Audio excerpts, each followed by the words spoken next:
para que nos alcance el tiempo suficiente para tener un poquito de discusión. A ver, en esta ocasión, esta segunda mesa la voy a moderar yo, ¿no? Dado que Andrea es también presentadora. Él les iba a decir, voy a ser un poco más justo con el tiempo, les aviso yo por voz, porque yo sé que muchas veces cuando están proyectando ustedes no leen el chat o no les aparecen los mensajes. Entonces, por viva voz yo les digo, cuando les queden 2 minutos más, les pido por favor nos ciñamos mucho al tiempo.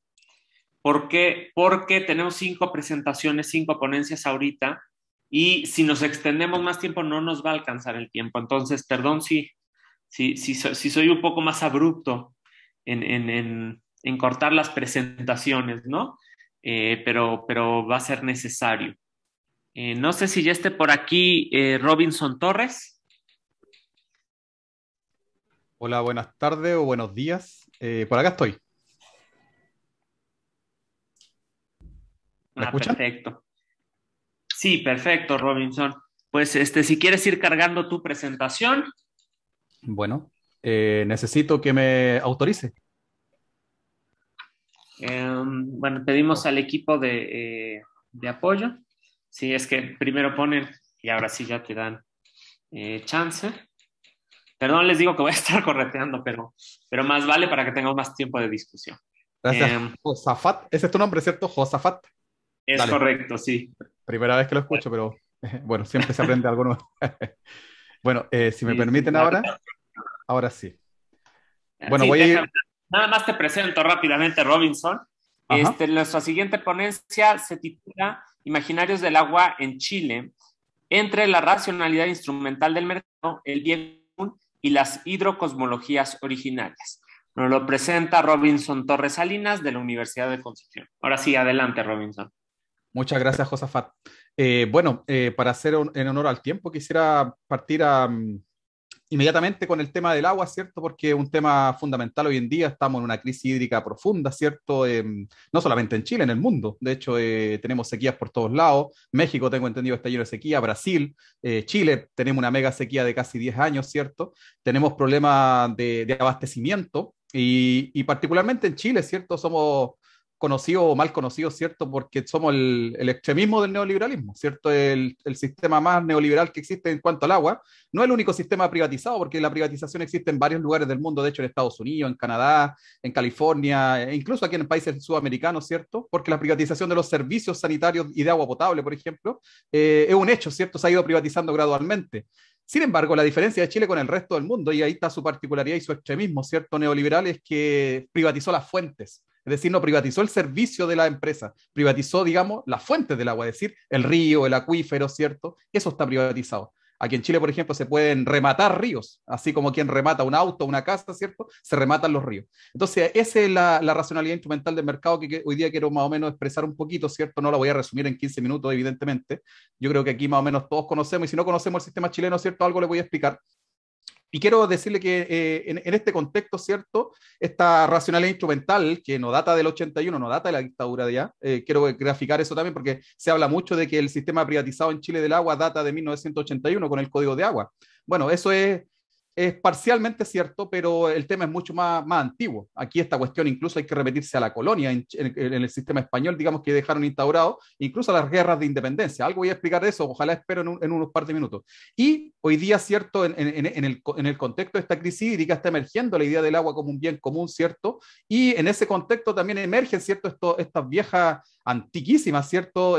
Cosmologías ancestrales del agua, que aquí en Chile es un país tan largo, ¿cierto? Tenemos varios pueblos originarios, de hecho, no solamente el mapuche, ¿cierto? Que es el más grande, ¿cierto? Y el más numeroso, sino que una serie por lo menos hay 9 pueblos reconocidos, hay varios otros pueblos que no están reconocidos, cuando digo reconocidos por el Estado, para sus políticas públicas, pero no como sujetos de derechos, sino que más bien como sujetos de política pública a veces neocolonial. ¿Ya? Entonces quiero explicar esto un poco y decir que lo quiero abordar desde el punto de vista de lo imaginario, porque aquí hay una idea de cómo se puede cambiar el agua, ¿cierto? Cómo se puede cambiar la gestión, pero también el cuidado, ¿cierto? La protección, la conservación, ¿cierto? A partir de cierta visión del mundo, ¿ya? Bueno, como les decía, ¿cierto? Estamos en una crisis profunda. Estas son fotos de la década pasada, ¿cierto? La década del 2010, ¿cierto? Esta es el del 2014, sale hasta con fecha, ¿cierto? Y acá una foto más o menos del 2016, cuando estaba la presidenta Bachelet. De hecho, aquí está el segundo mandato, 2014-2018, de la expresidenta Bachelet, donde se grafica, ¿cierto?, la problemática hídrica, ¿cierto?, y la protesta social, ¿cierto?, por recuperar el agua como un bien común, no como una mercancía de mercado, ¿cierto?, como lo plantea el Código de Agua del 81. Entonces viene reemergiendo, ¿cierto?, ciertas nociones, ciertas ideas. Y ahí viene el tema del imaginario, ¿cierto? Quiero abordar esto desde el punto de vista de cómo ciertas nociones, ¿cierto?, que existieron en el pasado, pero que hoy día están siendo resignificadas, pueden más o menos, digamos, abordar, ¿cierto?, el agua ya no como una mercancía, de hecho, como un bien transable en el mercado, como radicalmente se le ha tratado acá en Chile, ¿cierto? Se ha tratado el agua, ¿cierto?, como si fuera literalmente un bien capitalista, como en otros lugares del mundo también.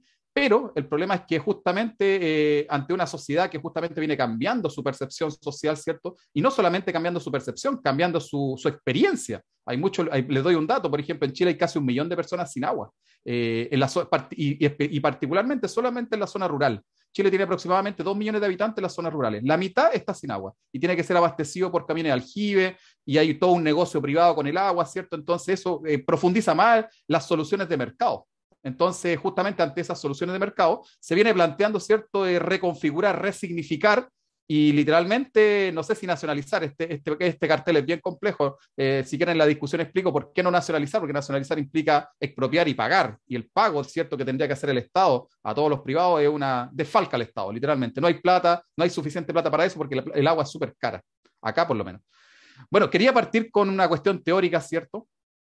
Aparte del la problemática que tenemos, ¿cierto? Este concepto del gran ecólogo político mexicano, a propósito de México, estamos aquí online desde México, el profesor Enrique Leff, que lo tuvimos de hecho, el 2019, justamente antes del estallido social, lo tuvimos acá en la Universidad de Concepción, en la Escuela de Verano, y nos vino a plantear algunos conceptos, y en su último libro, de hecho, en el libro Ecología Política, que lo publicó justamente después que vino acá, por ahí por septiembre, octubre del 2019, justamente la época del estallido acá, plantea esto. Fíjese en esta frase que yo se la rescaté, es parte de su pensamiento. Uno puede agarrar cualquier libro de Enrique Leff y en realidad va a encontrar más o menos lo mismo, pero me pareció esta frase súper pertinente digamos, el argumento que quiero plantear hoy día. Fíjense ustedes, se lo voy a leer, disculpe que se lo lea, pero me parece pertinente. Las demandas socioambientales están revalorizando la naturaleza, lo que conlleva, dice él, a un proceso de resignificación y revalorización de la naturaleza por diferentes grupos sociales en diferentes contextos ecológicos y culturales. Escuchaba al compañero de Bolivia, ¿cierto? Todo el tema de la cosmovisión, el biocentrismo que ha emergido en Bolivia, ¿cierto? Acá algo está pasando con eso también, ¿ya? Y que tiene que ver con esto. Prosigo la cita. El movimiento socioambiental no solamente incrementa los costos ecológicos del crecimiento económico, le hace más caros justamente los proyectos extractivistas, ¿cierto?, al capitalismo extractivista, sino sobre todo confronta a este modo capitalista de apropiación de la naturaleza y construye nuevas estrategias de aprovechamiento sustentable de los recursos naturales, incluyendo el patrimonio biocultural de los pueblos tradicionales, incluyendo los pueblos originarios, ¿ya? El EF 2019, página 31, énfasis mío. El libro se llama Ecología Política. Remarqué este modo de apropiación capitalista de la naturaleza, o modo capitalista de apropiación de la naturaleza, que el profesor Leff justamente lo contrasta con los modos sociales, o el modo social, o el modo ancestral, incluso de apropiarse de la naturaleza, o más bien de reapropiársela, porque fue despojada, ¿cierto?, por esto, yo diría, por todas las repúblicas, ¿cierto?, desde las repúblicas, particularmente los últimos 50 años, ¿cierto?, de neoliberalismo, particularmente en Chile, ya tenemos casi 50 años de neoliberalismo, ¿cierto?, y justamente esta apropiación capitalista, neoliberal, ¿cierto?, mercantilista, expoliadora de la naturaleza, ¿cierto?, es la que nos tiene en una crisis profunda. Entonces, ante esta crisis profunda, ¿cierto?, que beneficia a una élite, justamente aquí en Chile las empresas beneficiadas son puras empresas extractivistas, forestales, acá en el sur voy a explicar algo de esto, minería particularmente, agroextractivismo, pero si extrapolamos esta idea, ¿cierto?, al resto de América Latina, tenemos puro extractivismo, ¿cierto?, minería, agronegocios, la carne en Brasil, la soya en Argentina, ¿cierto?, el aceite de palma en Colombia, los hidrocarburos en Bolivia, la minería, ¿cierto?, en Perú, y así proseguimos, ¿cierto?, en México también, la minería, el petróleo en Venezuela, etcétera, ¿cierto? Somos países extractivistas, ¿cierto? La estructura social elemental, ¿cierto?, de nuestra América Latina es extractivista, y es lamentable que sea así, pero el problema es que justamente estos extractivismos están destruyendo la naturaleza. en un contexto, y particularmente depredando los sistemas hídricos, ¿cierto? En un contexto donde tenemos quizás la peor crisis hídrica de que tengamos registro, ¿cierto? Todos los días leemos por televisión o leemos en las redes sociales, ¿cierto? Hoy, de hecho, ayer escuchaba, hoy fue el tercer, digamos, la temperatura más alta, la tercera temperatura más alta en octubre en Santiago de Chile, por ejemplo. Y eso ya lo venimos escuchando hace años, es decir, cada vez nos superamos a nosotros mismos justamente con los indicadores, ¿cierto?, de la crisis climática y de la crisis hídrica. Entonces, ante ese contexto, y el capitalismo no cambia, justamente aquí en Chile estamos en un proceso constituyente donde no se ha podido justamente reforzarse, está en discusión, pero aún no cambia nada.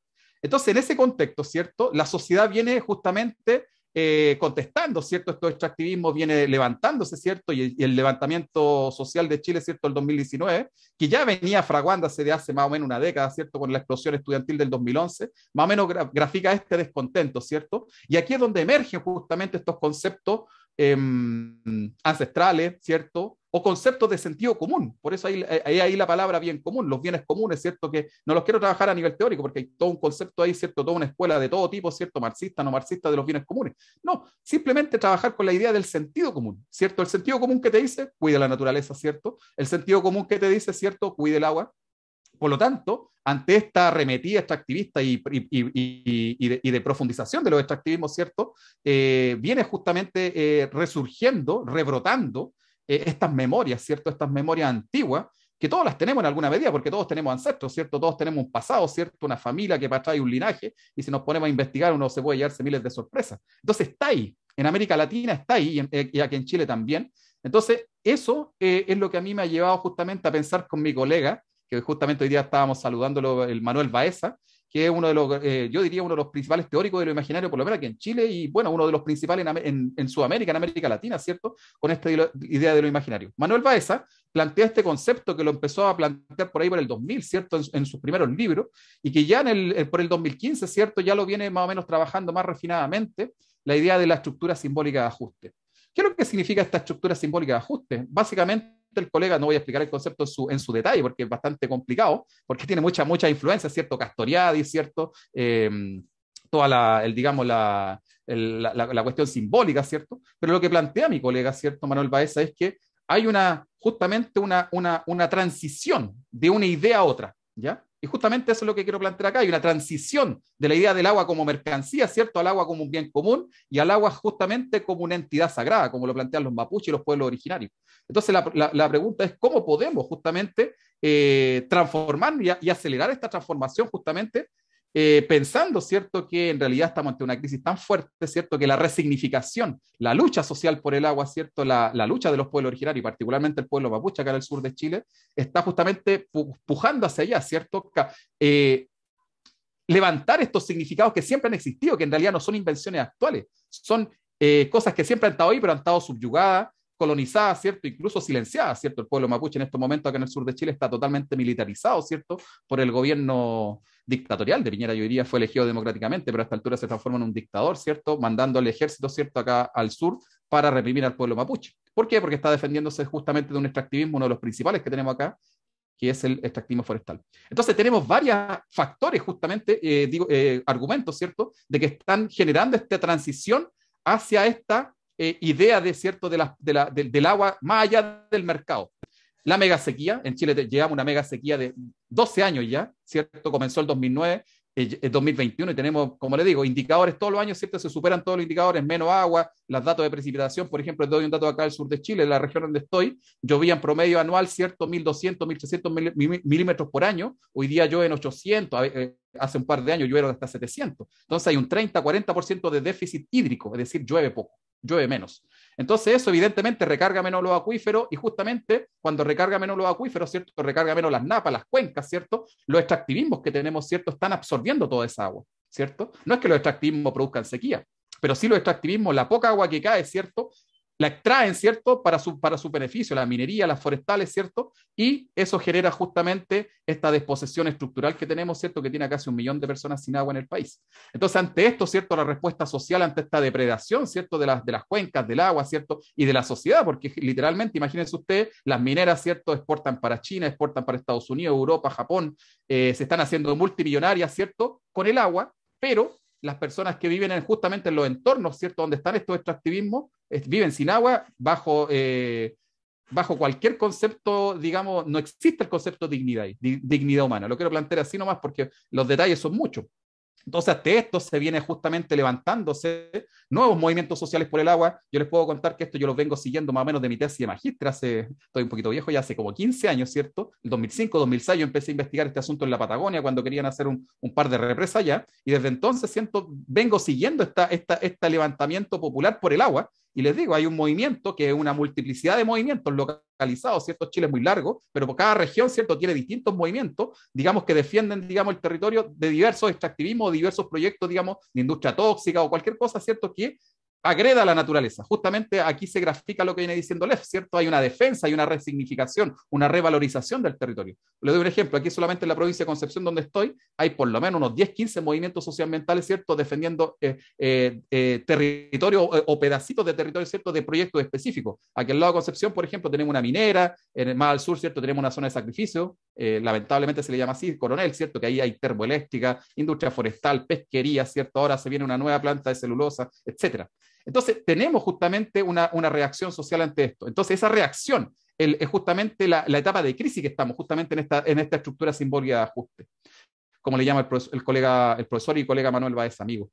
Bueno, entonces, lo que está pasando, justamente como Manuel Baeza le llama un combate simbólico a esta suerte, digamos, de conceptos distintos. Y aquí es donde él utiliza básicamente la obra de Castoriadis, ¿cierto?, para hablar de esto imaginario instituido, este imaginario radical, ¿cierto?, que aquí en Chile, como les dije, ¿cierto?, data de 1828. La privatización del agua aquí en Chile se hizo en 1828. Si quieren en la discusión les comento el detalle, ¿cierto? Pero en 1828 se privatizó el agua para riego, ¿cierto? Los regantes de Santiago particularmente, donde está el poder político, económico, ¿cierto?, de la capital, ¿cierto? Como en todos nuestros países, la capital, ¿cierto?, es la que manda. Allá se privatizó el agua y después se impuso ese modelo al resto del país, 1828. 1881 el Estado chileno cruzó, no sé si ustedes saben, pero Chile llegaba hasta aquí, hasta esta región donde estoy yo, hasta Concepción, hasta 1881. Y Chile por el norte llegaba hasta Copiapó, todos sabemos, ¿cierto? El compañero de Bolivia saben que Chile llegaba hasta ahí, ¿cierto? Vino la guerra del Pacífico, Chile se agrandó, por decirlo así, en esa época. Fue la época imperialista de Chile, tanto para el norte como para el sur, armado por los ingleses. Entonces, ¿qué es lo que pasó ahí? En esa época, en 1828, se impone el concepto digamos, por la Don ley. Robinson, te quedan 2 minutos. Ya, disculpe, por la ley radical, ¿cierto?, de Santiago, y bueno, y ante esto justamente emerge, ¿cierto?, este imaginario instituyente que, como les digo, viene renaciendo. Y ojo, no es de ahora, no es de los últimos 10 años. Han habido, por ejemplo, momentos en la historia de Chile, por ejemplo, entre 1930 y 1960, con la reforma agraria, ¿cierto?, emergió este imaginario, ¿cierto?, periférico, después fue apagado por la dictadura y ahora vuelve a emerger. Entonces, lo que estamos ahora es justamente en esta crisis de la estructura simbólica de ajuste, donde seguimos con el agua como una mercancía o incorporamos ahora en la nueva constitución, ¿cierto?, estas nociones de agua como bien común y de los pueblos originarios, ¿cierto?, como pasar a otro modelo, de hecho, que probablemente va a ser mixto. Bueno, esto es un resumen más o menos en la etapa que estamos acá. El neoliberalismo, ¿cierto?, hídrico, tenemos el socialismo, reformismo. En esta época, ¿cierto?, en la época reformista del presidente Eduardo Frei Montalva, se nacionalizó el agua por primera vez en Chile, en 1967, justamente para implementar la reforma agraria. Luego Pinochet la reprivatizó y hoy día, ¿cierto?, del 2011, se plantea, yo digo 2011 porque tuvimos la explosión estudiantil, que ahí parte todo el proceso de conflictividad y de movimientos sociales que tenemos hoy día, que terminó en el estallido del 2019 y que nos tienen en una asamblea constituyente justamente para derogar la constitución y todas las leyes de Pinochet. Bueno, quería plantear esto a la hidrocosmología, ¿cierto? Dos casos que son digamos, los que quería ver, pero creo que no voy a alcanzar, así que mejor lo dejo para la discusión. El caso de los atacameños en el norte de Chile, con el caso de la minería del litio, que es una minería que en estos momentos está en boga con el tema de la electromovilidad, ¿cierto? Bueno, allá hay toda una suerte por decirlo así, de acomodamiento de estas comunidades, ¿cierto?, a la minería. En el norte de Chile particularmente, ¿cierto?, a diferencia de acá del sur con los mapuches, ¿cierto?, las comunidades negocian con los extractivismos, y nosotros acabamos de publicar un paper, ¿cierto?, con unas colegas que están trabajando en el norte, donde hablan justamente del puri, que rescatan el agua. Puri significa agua ¿cómo se llama?, la lengua kunza, que es la lengua del pueblo atacameño. Entonces ellos dicen, nosotros el salar, por ejemplo, el código de agua, la constitución y todo, no lo reconocen como agua, pero si ustedes lo miran, es agua. Lo reconocen como mineral, justamente interesadamente para decir no necesitamos derechos de agua, etcétera. Entonces hay una disputa ahí en el norte, ¿cierto?, con el tema del salar y con el tema del agua. Acá en el sur también, ¿cierto? La hidrocomología mapuche, ¿cierto? Esta es la situación No, que no, tenemos acá en te pido que vayas cerrando porque ya pasamos el tiempo. Lo dejo hasta aquí nomás. Después proseguimos en la discusión. Perfecto. Gracias. Muchas gracias. Perdón que les digo que tenga que ser No, tan sí, cuadrado con comprendo. los tiempos, pero sí, es que la verdad es que hay muchas cosas. Me gustó mucho tu exposición. Quisiera de hecho platicar, porque creo que va muy ligado a lo que yo también trabajo. Ojalá nos puedas acompañar mañana. Pero bueno, entonces vamos a aprovechar. Pasamos a la siguiente exposición. Le corresponde a Leticia Arancibia Martínez. ¿Está aquí, Leticia? Sí, Perfecto. Bueno, actual pues pero presente. perfecto. Ya, bueno, entonces, ¿me permites compartir una presentación? Sí, ahorita que quiten, bueno, esto voy presentándote en lo que preparas tu presentación. La siguiente exposición se llama Tras las memorias del agua, resistencia e imaginación contra la crisis ecológica en Petorca. Nos la presenta Leticia Arancibia Martínez de la Pontificia Universidad Católica de Valparaíso. Sí, ¿se ve? Sí, sí se ve. Muy bien. Bueno, voy a presentar, ay, cuesta un poco, pero bueno, tiene que ver con un trabajo, una investigación que hemos realizado dentro del proyecto Anillos, BioGeoArt, un proyecto interdisciplinario. Yo voy desde el trabajo social, la sociología, tengo doble militancia y con un equipo de investigación donde hemos estado insisto, con gente de diseño, de geografía, gente biólogos, entonces, aquí ante la constatación de la magnitud de impacto de los conflictos medioambientales, el impacto en la vida de las comunidades y teniendo en cuenta la crisis ecológica que se expresa cada vez con mayor intensidad en Chile, nosotros hemos desarrollado esta investigación y el punto de partida. Bueno, esta es una investigación bastante amplia y de hecho ahí por si acaso tienen la información, ya es el nombre del proyecto grande, del anillo, y nosotros trabajamos a la inmersión rizomática, tiene que ver con cómo se va generando conciencia ecológica, alfabetización ecológica, y eso no se puede hacer sin haber reconocido cuáles son los imaginarios, las representaciones sociales sobre la vida natural, la relación hombre-naturaleza, así como los conflictos medioambientales, y a partir de los conflictos medioambientales que llegamos a este lugar de la región de Valparaíso. Yo soy de la región de Valparaíso, una región que está más o menos al norte de Santiago, es contigua, y es una región que habiendo sido muy, bueno, una región muy llena de agricultura, hoy está sufriendo bueno, como decía el colega previamente, una mega sequía. No obstante, aquí estamos viendo, ¿no es cierto?, este problema en términos de crisis hídrica, vemos el calentamiento global y también los usos del agua. En este sentido menciono dentro del contexto el Código de Agua.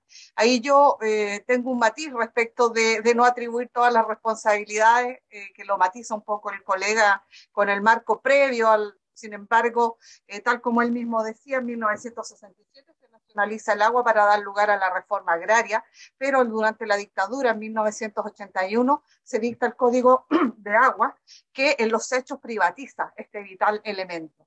Por otra parte, tenemos en términos globales este término que acuña Donna Haraway, antropoceno, capitaloceno, entendiendo cómo la acción humana ha generado un cambio geológico, planetario, bajo una ideología que va a volver equivalente la explotación con la ganancia económica, la destrucción de la riqueza ambiental como uso, abuso que destruye el hábitat. Y también aquí un aspecto muy interesante, que ya que el colega justamente se concentra especialmente en dar cuenta de la crisis. Por ejemplo, aquí nosotros vemos en la zona de Petorca este punto de partida. Ya veamos el caudal promedio anual concedido en derechos de agua en la provincia de Petorca entre 1960 y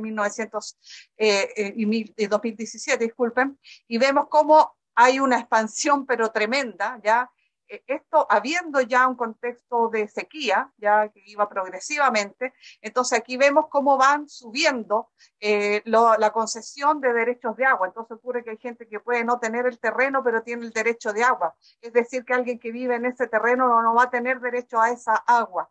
Y bueno, por otra parte, el número de derechos de agua. Cuando nosotros analizamos en esta figura 2 los derechos de agua concedidos en la provincia de Petorca, vemos que estos han sido concedidos principalmente a ciertas familias, ¿ya? Y bueno, nosotros en Chile, tal como decía el colega previamente, hay varias familias, entiendo que en Colombia también, ¿no es cierto?, se habla de las 5 familias o de un número determinado de familias, también lo es en Chile. Y aquí vuelvo a nuestro punto de partida, porque ¿qué hacer frente al vínculo con este presente adverso? ¿Ya? Y aquí retomo la perspectiva benjaminiana, entendiendo cómo ante las crisis y por qué el vínculo que nosotros podemos ver entre la teoría de imaginarios sociales y la construcción de memoria. De hecho, en el vínculo con un presente adverso, tal cual plantea Walter Benjamin, es cuando hay un riesgo ya inminente, es cuando se activa cierta parte, ¿no es cierto?, la reflexión conjunta, en este caso la reflexión colectiva, que fue la que nosotros propiciamos con este estudio. Entonces aquí vemos el valor y apelamos a este elemento de la historia oral, la biografía, la memoria colectiva, y trabajarlo desde de los imaginarios sociales, entendiendo este lugar de la memoria colectiva, ¿no es cierto? Bueno, aquí tomamos a 2 referentes como son Maurice Holbach, así como Walter Benjamin, ambos víctimas del Holocausto, ambos víctimas del fascismo, y justamente la reflexión va en el sentido de la construcción de lugares comunes a través de la memoria, territorios geográficos, imaginarios, vidas, seres, objetos y valores. También el elemento de la reflexividad y el recuerdo que potencia la historia oral, la memoria colectiva, la vivencia singular de lo social, entendiendo de que esta memoria del agua y la naturaleza relatada desde cada una de las biografías va a considerarse como un punto de partida en la experimentación de una relación humano-naturaleza, estimulando el aporte como vehículo potencial de cambio y conciencia ecológica. En este caso, nosotros debemos tener en cuenta que la memoria también alimenta y es un vehículo para la generación también de la resistencia ante los extractivismos, ante el antropoceno y capitaloceno. Bueno, esto lo voy a saltar rápidamente porque si no, no voy a alcanzar a ver los resultados. Bueno, aquí tenía que ver la investigación con reconstruir la memoria social del agua, insisto que es uno de los proyectos dentro del gran proyecto, y aquí a través del intercambio de experiencias y conocimiento a nivel grupal e intergeneracional en la relación de los habitantes con la naturaleza, las políticas, el desarrollo local, apuntando a la memoria colectiva y también a recuperar también todas las estrategias que ellos han desarrollado frente a esta pérdida, esta apropiación, ¿ya? O saqueo que se le denomina, y aquí está el objetivo específico. La metodología fueron entrevistas biográficas, nosotros trabajamos en conjunto, un conjunto, fueron más de 30 historias de vida que realizamos con adultos mayores de la comuna de Petorca, que reúne a distintas localidades: Hierro Viejo, Petorca, Chincolco, Las Juntas, Sobrantes, Chalaco, El Pedernal, El Sobrante, Hierro Viejo, Pedegua, La Polcura, Valle Los Olmos, Frutillar, Palquico, y me tomo el tiempo de decirlo porque también aquí hay un elemento de justicia ambiental, el de recuperar la memoria de esos espacios que se van perdiendo. Y luego de recuperar estas historias de vida, se elaboró en conjunto con estudiantes y con diseñadores, se elaboraron instrumentos para poder dar forma física a estas memorias, es decir, tratando de ver la materialidad de lo inmaterial del imaginario, ¿ya? Bueno, aquí están las experiencias donde se abría el artefacto, ellos iban haciendo tramas, dibujos, objetos y, por supuesto, narraciones. Y aquí tenemos los resultados. Avísame, por favor, cuando me queden 5 minutos, si es que no me quedan ya. Entonces aquí tenemos la crisis socioambiental y las causas. Tranquila, todavía te quedan 6 minutos y medio. Qué bueno, que quiero alcanzar a mostrarlo. La crisis socioambiental y sus causas, bueno, aquí hay un reconocimiento donde se distinguen por una parte los efectos del calentamiento global, como las escasas precipitaciones, ahí nosotros recuperábamos todo, una cronología de, por ejemplo, las sequías, desde los 40, 50, ¿ya? Y entonces, pero por otra parte, ellos veían cómo ya la sequía ya no tenía límite, antes era que venía y se iba, pero hoy en día está ya instalado, ¿ya? Y también, por otra parte, van a identificar la dimensión económica y política del conflicto con las lógicas de apropiación de lo que ellos denominan el saqueo del agua, ¿ya? Este saqueo del agua que significó que en los años 90, ya a mediados de los 90, si se dan cuenta, cuando mostraba yo las gráficas, se veía como la entrega de derechos de agua, que en el fondo, como decía el colega previamente, es algo que se rematan los derechos de agua, es una locura, ya es un bien de mercado, el agua es un bien de mercado, y todas las aguas, ya superficiales y subterráneas. Y entonces va a venir todo este proceso de expansión en la zona de Petorca de la agroindustria. Previamente habían sido comunidades de la reforma agraria, poblados antiguos, localidades muy, muy antiguas algunas, que habían tenido su desarrollo de la mano de todo el proceso del país, cuando estaba el tren y estaban mayormente integrados, pero luego quedan en el olvido y tiene su despertar con este boom de los paltos, que bueno, el nombre en México, yo viví un par de años en México, ¿no es cierto?, el aguacate, nosotros lo denominamos la palta, que por lo demás se da tan rica como en México, pero a un costo enorme. ¿Cuál es? El saqueo del agua, porque son las empresas agrícolas las que han ido apropiándose de estos derechos de agua. Y aquí nosotros vemos ante esta crisis socioambiental la desconfianza en adultos mayores y en distintos actores ante las élites políticas económicas. De hecho, hay un ex senador de la zona que tenía gran parte, un apellido Cerda, que tenía gran parte de los derechos del agua, pero también al mismo tiempo la esperanza que se abre con el proceso constituyente hoy en curso en Chile. Luego, bueno, aquí algunos murales en el centro de Petorca, dando cuenta, ¿no es cierto?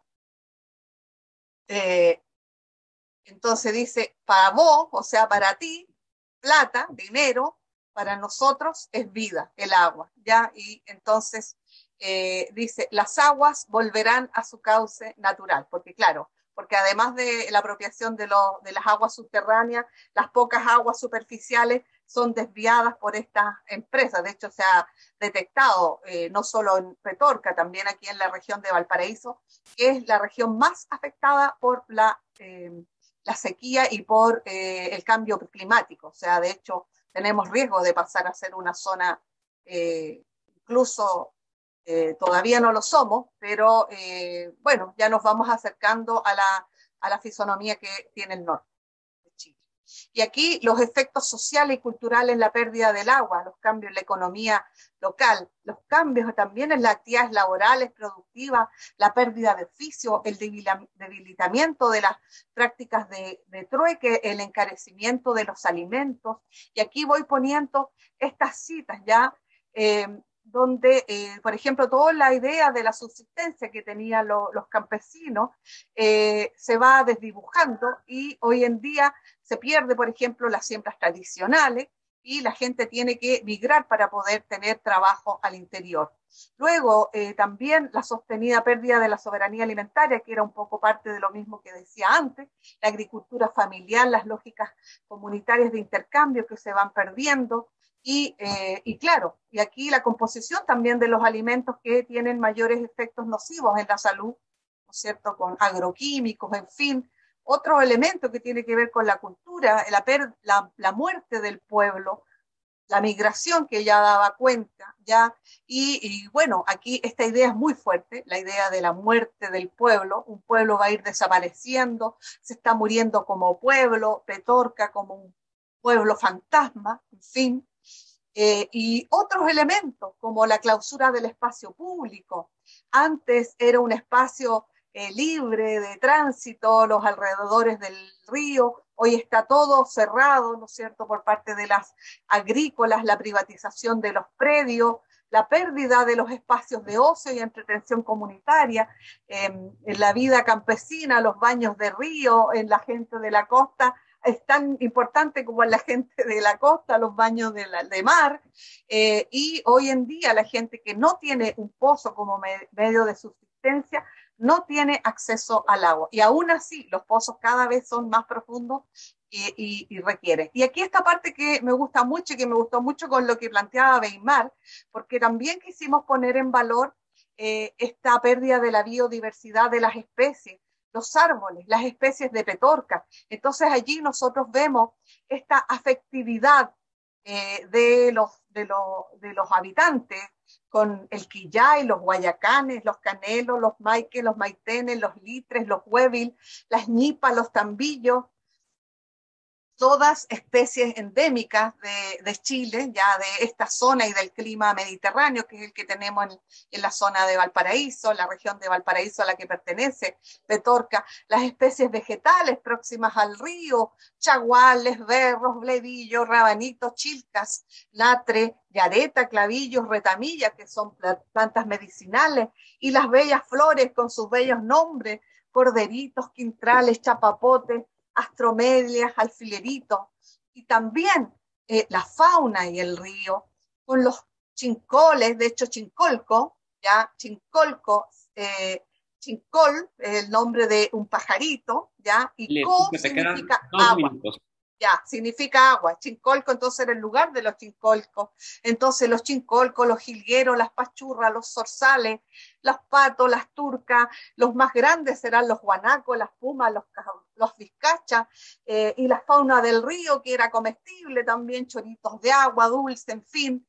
Entonces, en esto nosotros vemos de que pese al daño, hay estrategias cotidianas de protección y preservación de la vida humana y no humana, que podemos entender como prácticas rizomáticas, ¿no es cierto? Aquí tomamos las perspectivas de Deleuze y Guattari, entendiendo, ¿no es cierto?, como esta red que se va tejiendo subterráneamente, donde se permite la vida, ya se solidarizan las plantas unas con otras, también nosotros podemos solidarizar y solidarizamos los unos con los otros, los seres humanos, pero hoy en día estamos ya en otro registro, la solidaridad, ya, y aquí no lo estoy hablando, lo digo a lo mejor como no indígena o como mestiza, ¿no es cierto?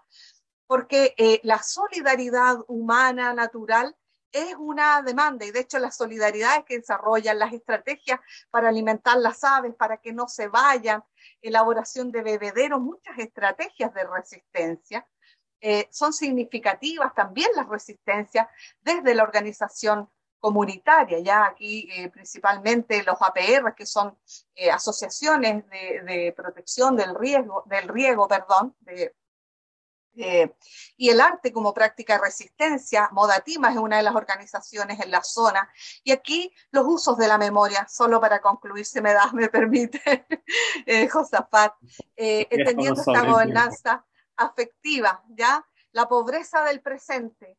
Entender ante esta pobreza del presente aparecen sentires nostálgicos que pueden confrontarse, ¿no es cierto?, contrastar con esta visión de un pasado gozoso, cuando el río de Petorca y su cauce representaba el encuentro de la comunidad, y aquí nosotros tendremos dos tipos de usos de la memoria, una remembranza melancólica, como la menciona Svetlana Boym, la pobreza del presente que constata la pobreza cotidiana, la pérdida, por ejemplo, de la biodiversidad y las antiguas características del pueblo. Y por otra parte, la nostalgia reflexiva, que refiere la misma autora, que va a desbordar esta mera evocación pasiva, movilizando sentido desde lo ético, lo político, como un ejercicio proyectivo y poético de creación. Bueno, aquí no lo dije porque hay que alcanzar a decirlo, pero yo trabajo desde la perspectiva de Cornelius Castoriadis, ¿ya? Y entonces aquí estaría este componente ya radical del imaginario, este componente de creación, de poiesis, Y bueno, y aquí termino. Bueno, por último, la contradicción, siempre van a haber las contradicciones entre las fuentes de empleo y la sostenibilidad de la naturaleza, donde la contradicción entre conflicto y el conflicto entre capital y vida sigue expresándose, porque la gente dice, bueno, tengo que trabajar en estas empresas, pero estoy perdiendo la vida, mi vida y la vida de mi pueblo. Y aquí quedo, ya, con algunas de las imágenes de esta experiencia que fue maravillosa, entendiendo, diciendo cómo en las memorias del agua, como copartícipes de la crisis de nuestra era, un recuerdo tal como este relampaguea en un instante de peligro, que genera una tensión en la conciencia, la de la ruina que deja el capitaloceno, que destruye vidas y lugares. Ya dijimos cómo puede provocar tristeza, nostalgia, pero también crítica o resistencia. Entonces, pero sí relevar cómo hay en estos momentos de amenaza, donde se expresa una visión lúcida y crítica del recuerdo, ¿ya? Porque yo creo que hay que trabajar también los componentes afectivos de las comunidades que se ven afectadas, ¿ya? Y por eso que nosotros apostamos a recuperar el autoestima colectiva, hacia la modo de, como dice Deleuze y Guattari, sabiduría de las plantas, incluso cuando tienen raíces, siempre hay una afuera en el que hacen rizoma con algo, con el viento, con un animal, con el hombre, con las mujeres, los niños, y también un aspecto por el que los animales hacen rizoma y los hombres. Muchas gracias. Muchas gracias, Leticia. Pasamos ahora con Andrea Marina Datri, ¿no? Quien nos presenta la derrota del Atuel, imaginarios sociales en el conflicto por el agua en la Pampa Argentina. Pasamos ahora de Chile a Argentina, hay dos países vecinos con problemáticas, como veremos, pues bastante similares. Adelante, Andrea. Sí, no tengo... Ah, ahí está. No tenía acceso al... Ahí está. A ver, díganme si se ve la presentación. Ya se ve, Andrea. Bien. Bueno, avísame, interrumpime lo que sea necesario, Josafat, así no me paso. Bueno. Claro, empezamos. Yo te aviso cualquier cosa. Bárbaro. Bueno, mi trabajo es el resultado de una tesis doctoral que concluí este año, iniciada en el año 2015 en la Universidad Nacional de Río Cuarto. Perdón, quise pasar. Bueno, es un trabajo referido a una disputa socioambiental entre la provincia de Mendoza y la provincia de La Pampa en la República Argentina. El río Atuel es mi objeto, digamos, de análisis y su conflicto como afluente inferior de un sistema del río Colorado entre 4 ríos, Desaguadero, Salado, Chaguilubú, Curacó. Este río nace en el sur de la provincia de La Pampa y penetra por el noroeste a la provincia de La Pampa, que es donde yo vivo, donde resido en la ciudad de Santa Rosa, capital de la provincia de La Pampa. Bueno, estoy un poco acelerada, voy a tranquilizarme.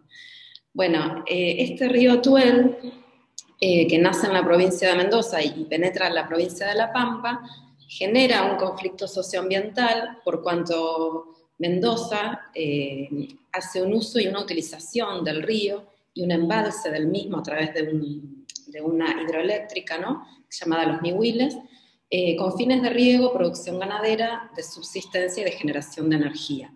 Y este corte del afluente hacia la provincia de La Pampa genera en la provincia de La Pampa, donde el río entraba a través de diversos brazos, un desecamiento paulatino y consecuencias de diverso tipo, como por ejemplo genera, bueno, por supuesto el cambio en las condiciones ambientales, en las condiciones de vida, en las condiciones culturales, genera un éxodo poblacional. Hoy en día el río en la provincia de La Pampa penetra únicamente por este lecho que vemos en la fotografía, que se llama Arroyo de la Barda. La mitad del año tiene este paisaje, o sea, un paisaje de desecamiento, y el resto del año entra un agua que se llama de reuso, es un agua, digamos, como restos del agua que utilizan en la zona sur de Mendoza, un agua que no tiene calidad para consumo. Yo trabajé en mi tesis con esta categoría, ¿no?, acerca de lo que significa el despojo del agua, porque efectivamente lo que se produce a partir de este uso y apropiación del agua de una provincia desconociendo ese derecho del agua de una provincia aguas abajo, lo que ocurre es efectivamente una apropiación sucesiva de este agua provocada en distintos periodos, y decimos por los distintos poderes, tanto nacionales, argentinos, como mendocinos, y provocados sobre los pobladores del oeste pampeano. Esta distinción de poderes en cuanto a poderes políticos y de gobierno es necesario considerarla en Argentina por cuanto nuestros estados son estados federales, es decir, que tienen autonomía. Entonces, bueno, también esta categoría de despojo del agua, pensándola como lo define Wellens, como un proyecto tecnoeconómico contradictorio, ¿no? Porque mientras despoja de derechos territoriales e indígenas, quiere, digamos, responder a demandas y bienes de servicios urbanos a otras poblaciones. Y por supuesto la categoría de desposesión que trabaja Harvey. Entonces, bueno, definimos que el del río Atuel es un conflicto socioambiental, ya que se generan focos de tensión entre grupos de poder político y o económico que disputan ese uso y apropiación del agua. En este caso de los gobiernos provinciales mendocinos y pampeanos.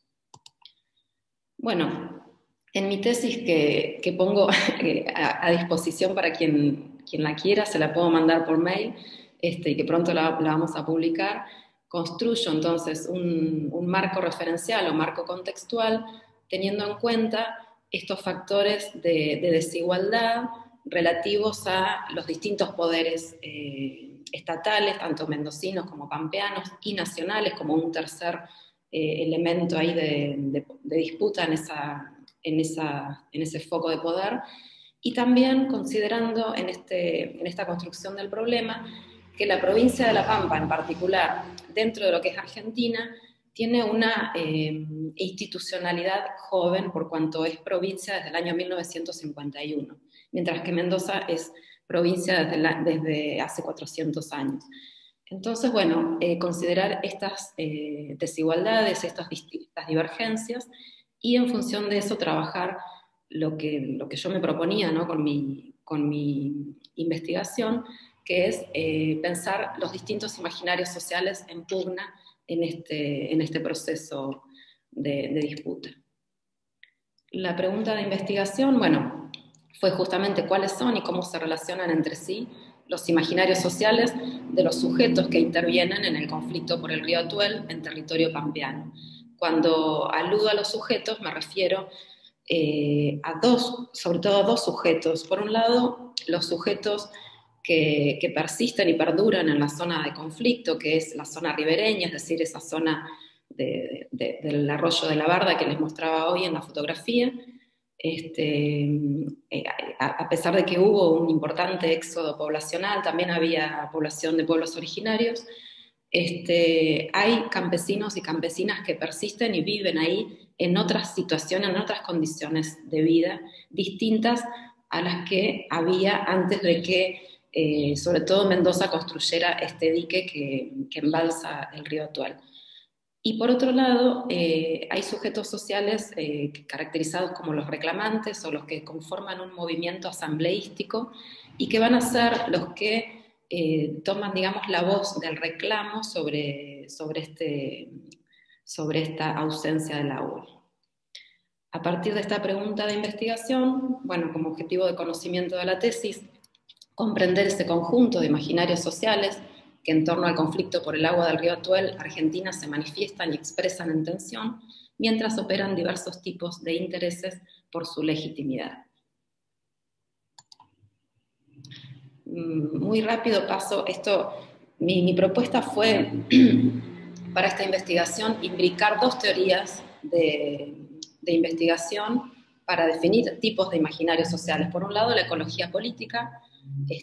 Tomé sobre todo una manera de analizar los conflictos hidrosociales de una autora pampeana y investigadora de la UBA, Gabriela Merlisky, que ella, tomándose de los estudios de caso, incorpora para el análisis de los conflictos por el agua distintas dimensiones, como ven acá, escalas, controversias sociotécnicas, actores, procesos de judicialización o juridificación, hay una extensa literatura y hay todo un proceso, digamos, jurídico en relación con este conflicto.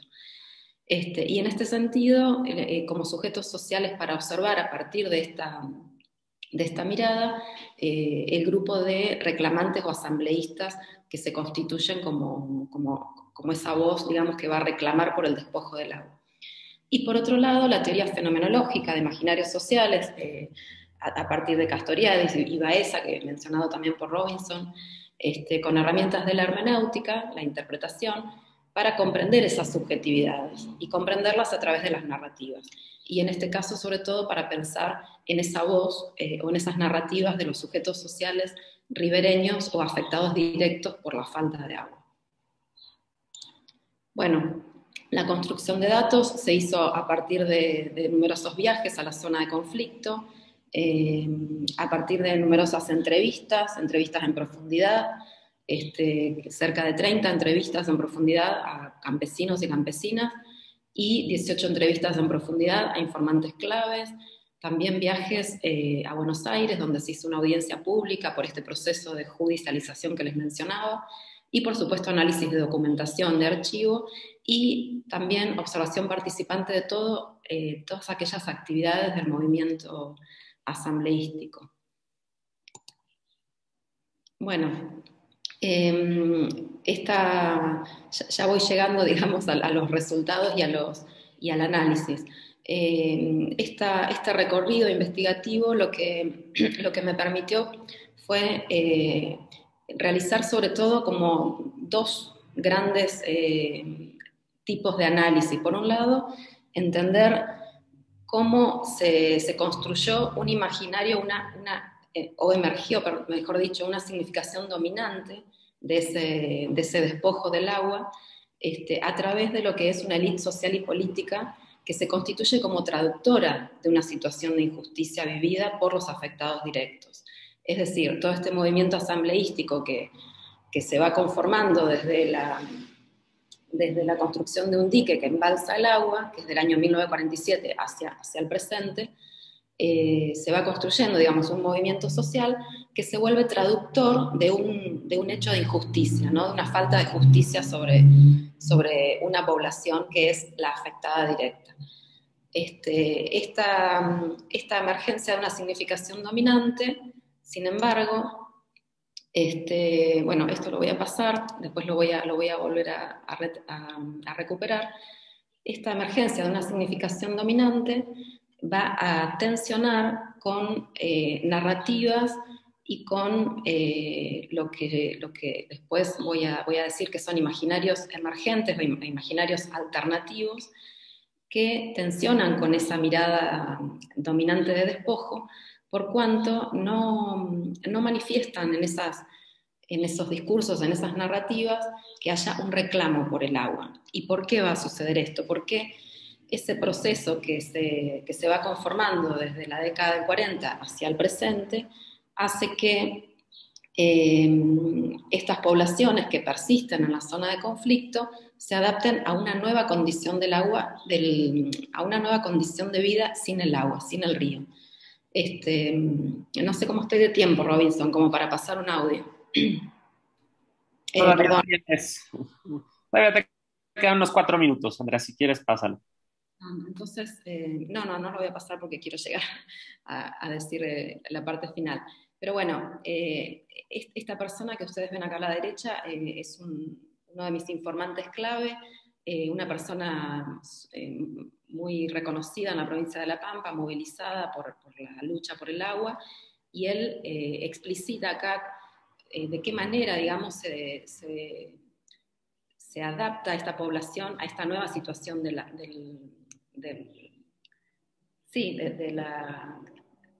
social y de todo tipo y cultural al no haber agua. ¿Y por qué resalto por ahí estos relatos, no? Porque cada tanto se producen inundaciones en esa zona, ¿no? En esa zona desecada se producen inundaciones porque al no ver agua de una manera permanente, cuando Mendoza efectivamente suelta agua de ese dique, el agua busca expandirse, digamos, y se generan inundaciones, y población que, por ejemplo, construyó su vivienda en la zona ribereña o muy cerca del río, sufre inundaciones. Entonces, esos testimonios de los ribereños contrastan con el reclamo por el despojo del agua, porque ellos hoy en día, cuando uno les pregunta, dicen, no, no queremos el agua, porque si el agua viene, como dice acá, nos quedamos aislados, nos quita mucho campo, dicen ellos, porque tienen una ganadería de subsistencia, crían cabras, y esas cabras quedan empantanadas o se les van, bueno, les quita campo para lo poco que tienen. Acá hay un relato de un poblador, a ver, lo voy a pasar, voy a tratar de pasarlo. Esta persona dice, cuenta cómo fue un momento en que efectivamente el agua les tapó la casa y quedaron aislados. Vivimos con agua debajo de las camas nosotros. Y a veces yo me enojaba cuando venían los de defensa civil, que venían, y yo les decía, bueno, ustedes para que nos entiendan por qué los enojamos, métanse con nosotros al agua. Nosotros teníamos los chicos en la escuela y teníamos que salir a veces hasta 500, 1000 metros con el agua a la mitad de la canilla o a las rodillas, en la mañana cuando caía esa helada del invierno, con los chicos alzados. ¿Eso les pasó cuando estaban acá? Sí, ¿En la casa? Y nos llevaron ahí en la casa. Bueno, lo paso rápidamente para poder terminar. Una muestra, digamos, de que ellos se adaptan a otra condición de vida sin el agua.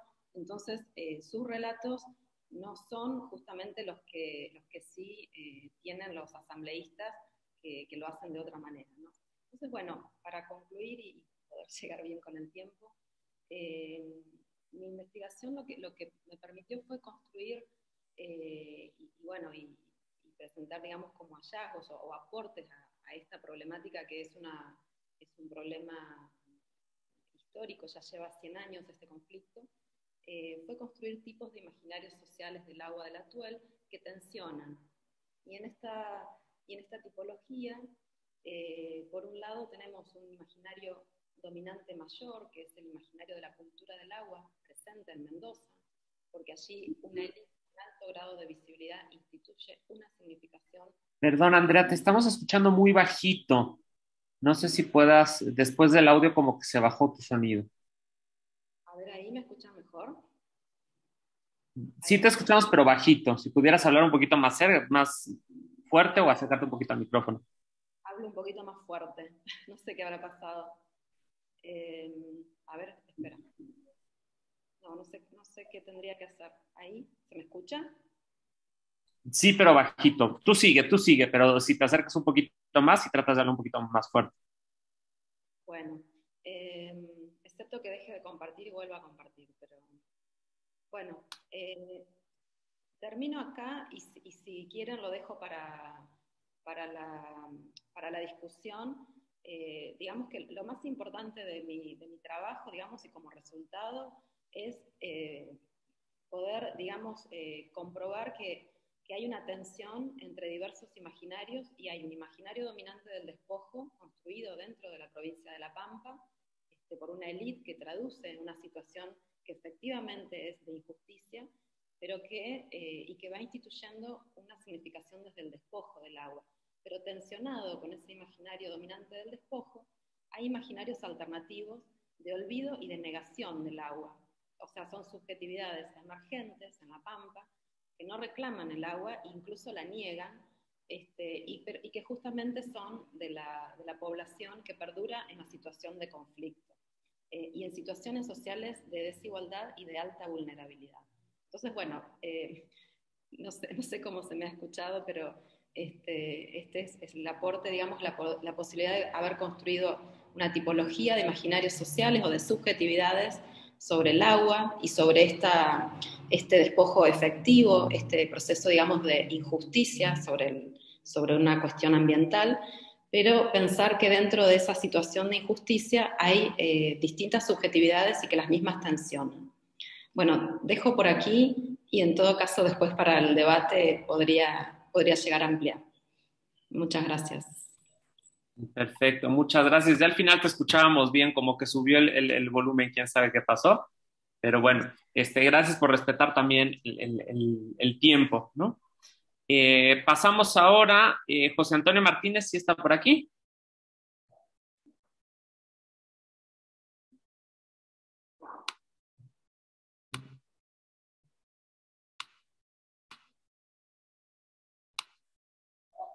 José Antonio, no te logro localizar. ¿Estás por aquí?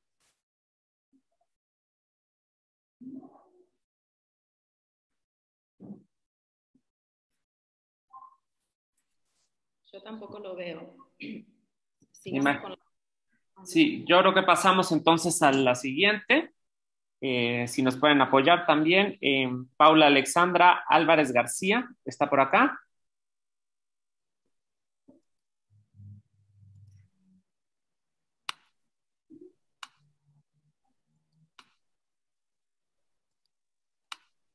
Creo que tampoco está. Tampoco la veo, Paula. Tampoco. Bueno, pues si no está ninguno de los dos, ni José Antonio, ni Paula Alexandra Álvarez, pues si les parece, entonces empezamos con la discusión. Si nos alcanzó, nos va a alcanzar el tiempo. Contrario, y yo aquí cortándoles una disculpa, pero digamos, pues ahora sí que nos faltaron estas dos ponencias. Si querés, Josafat, abramos la discusión y si llegan a sumarse los expositores que faltan, ahí les damos lugar para la presentación, ¿te parece? Me parece perfecto. Entonces, si quieres, empezamos con las preguntas. Empiezo con esta pregunta del chat. Me parece que es la primera que te hace Jimena a ti. Permítanme la leo. Bueno, dice, felicidades Andrea por la defensa de la tesis doctoral. Interesante trabajo. Una consulta. ¿Pudiste captar las modulaciones de los imaginarios alternativos frente al dominante? ¿Cómo las traducciones se realizan? ¿Hay alguna dimensión de amenaza a la estabilidad del régimen político en relación a esta tensión? Pues te cedemos la palabra, Andrea. Bueno, muchas gracias por las felicitaciones. Disculpen que la verdad que hubiera querido desarrollar por lo menos más la tipología que construí, pero bueno, me das pie para contarlo ahora. Yo trabajé sobre todo sobre los imaginarios sociales del agua construidos en la provincia de Mendoza, pero para eso tenía que pensar en cómo tensionaban con el imaginario dominante de la provincia de La Pampa y cómo tensionaban con la provincia de Mendoza. En la provincia de Mendoza hay un imaginario de la cultura del agua muy fuerte, muy dominante, por cuanto ellos desarrollan ese avance, como le dicen ellos, sobre el desierto, a partir de la construcción de oasis productivos, a través de los cuales embalsaron todos los ríos, sus 5 ríos de la provincia de Mendoza están embalsados y han desarrollado oasis del agua. Ese imaginario dominante tiene su tensión con el imaginario dominante de La Pampa, y el imaginario dominante de La Pampa se construye desde ese despojo real. O sea, efectivamente, a los pampeanos nos despojaron del agua, y en esa construcción de un imaginario dominante de despojo, por supuesto, ¿cómo se manifiesta? Bueno, creo que hoy alguno de los expositores hizo alusión a los medios de comunicación, a la élite política. Hay toda una construcción poética también, poética, cultural, relativa a la falta de agua, a la ausencia del agua. Es súper interesante, Leticia, tu trabajo sobre las memorias también, porque le vi unos puntos en común con mi trabajo. Y ese imaginario dominante, voy acá a tu pregunta, dominante de despojo en la provincia de La Pampa, sin embargo, desoye otras voces, porque necesita justamente sostener su legitimidad, ¿no? Entonces, ¿cuáles son las voces que desoye? Justamente las voces de los despojados, o sea, de los afectados directos por la falta de agua.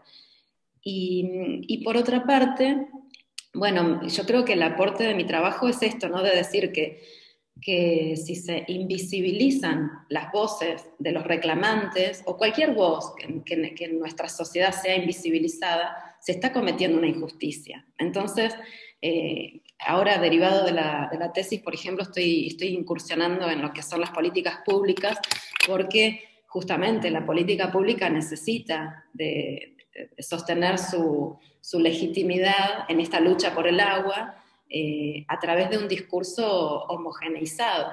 Y lo que pone de relevancia mi trabajo es que no hay una homogeneización, digamos, en cuanto al agua y en cuanto al conflicto por el Atuel.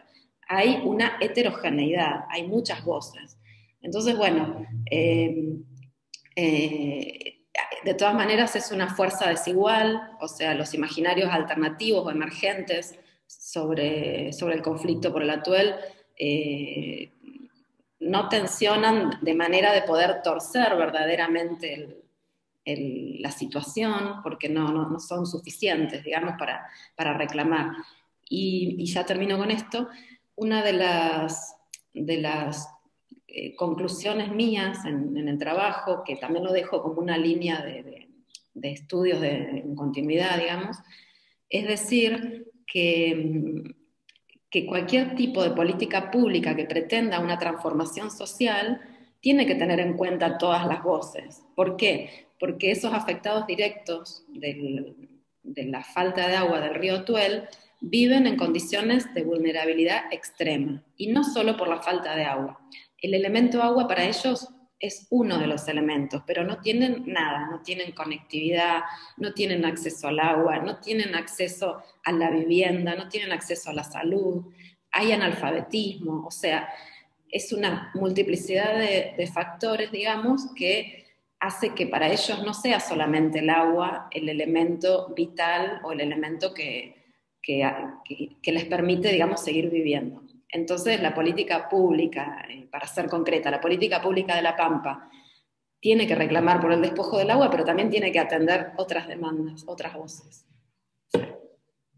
Bueno, no sé si respondí, pero me permitió un poco ampliar. Gracias. Perfecto, no sé si alguien quisiera hacer alguna otra pregunta, algún comentario. Leticia creo que levantó por ahí la mano. Adelante.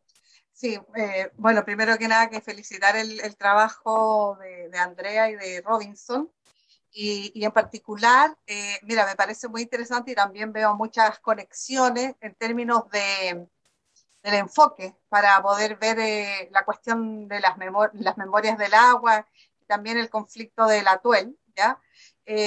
Ahí me parece interesante porque lo último que tú planteas, esto de que, bueno, el Atuel ahí hay una vulnerabilidad extrema donde el problema del agua es solo un elemento, ¿ya? Porque, bueno, tú mencionas todos los detalles. Entonces, y bueno, y eso es lo bueno de compartir aquí con distintas realidades, ¿ya? Porque a mí como que me duele mucho lo que presentas, de que el imaginario alternativo emergente es un imaginario, yo diría, no sé si es tan un imaginario, ¿ya? Sino que más bien es el plegarse frente a los imaginarios dominantes de la cultura del agua en Mendoza y de la Pampa en La Pampa, perdón, y la sequía en La Pampa. Y ahí yo diría, si no hay a lo mejor algunos imaginarios ya más a la base, porque hay toda también una, valga la redundancia, pero una imaginería respecto de La Pampa. Hay imaginarios respecto de La Pampa, donde también hay una suerte, no sé si es orgullo, ¿ya?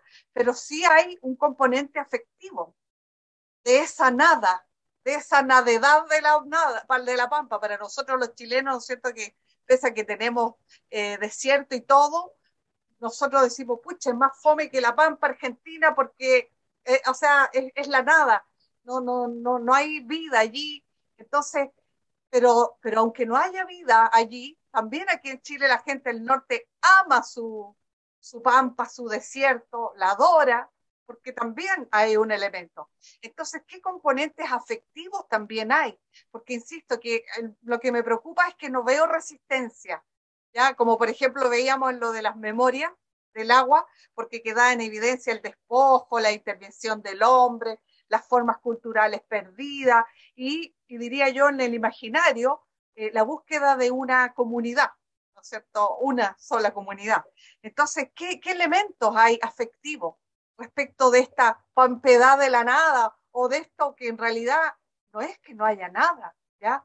Porque hay un cariño allí, hay una afectividad? Esa es la pregunta y la de intervención, pero que me parece súper interesante, que me gustaría que a lo mejor que nos pongamos en contacto, en fin, porque estamos trabajando harto este tema.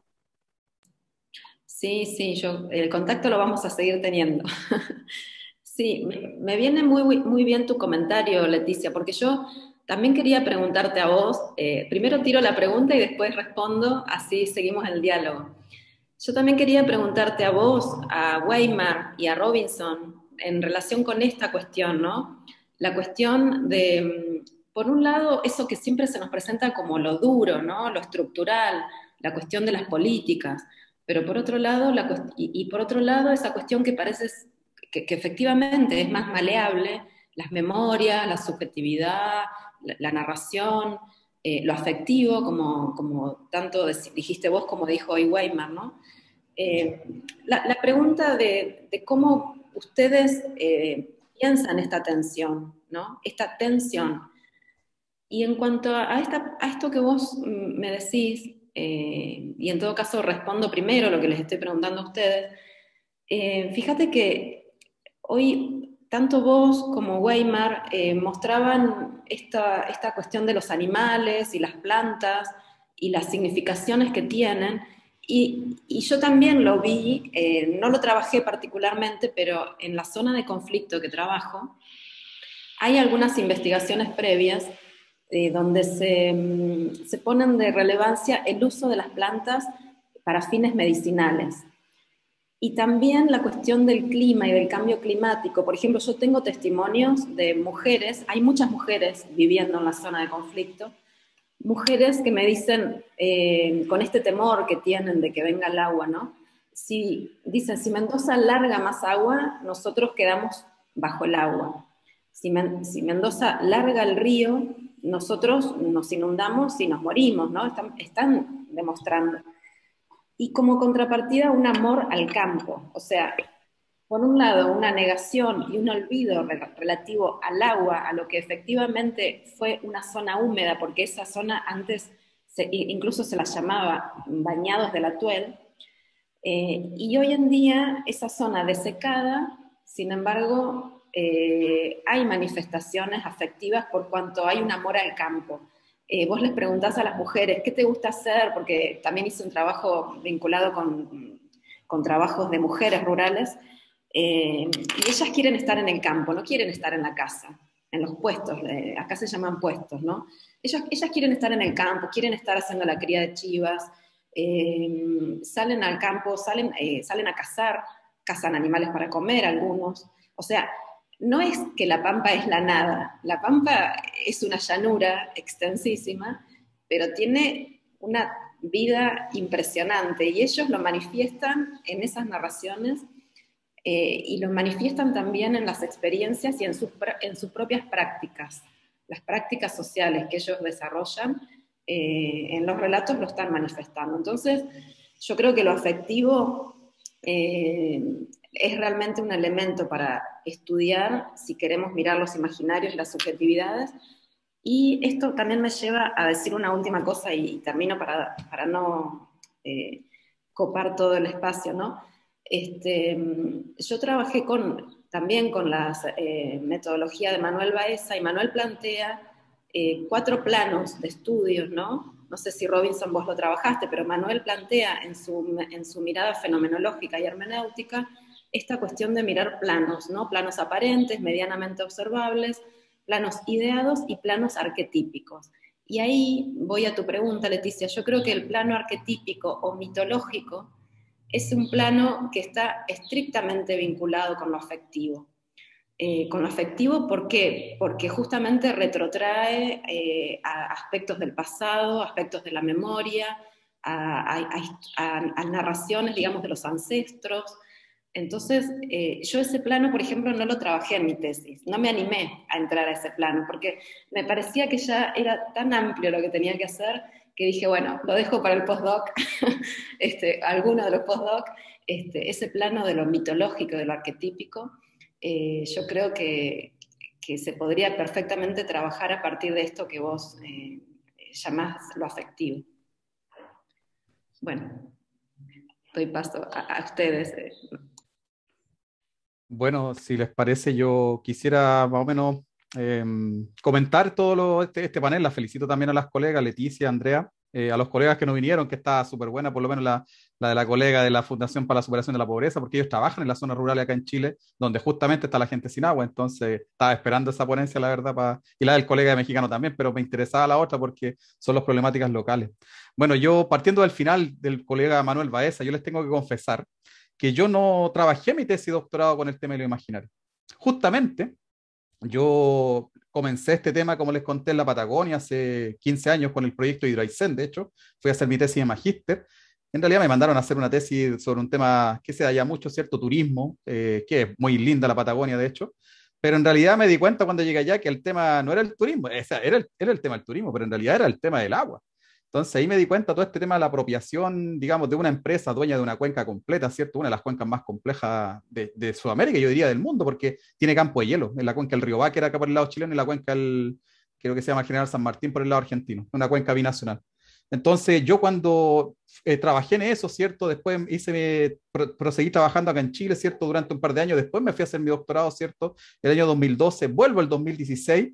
Y bueno, lo que pasó es que Manuel Baeza era mi jefe. Marina fue, o sea, Andrea, disculpa, te dije María, pero es como Andrea Marina. Andrea justamente llegó hace un par de años acá de intercambio a la Universidad de Concepción y Manuel Baeza es mi jefe, entonces yo con Manuel tengo una relación, fue mi profe también, cuando yo era estudiante de Sociología acá en la U de Conce, y ahora se transformó en mi jefe porque gané un concurso, ahora soy profesor del departamento.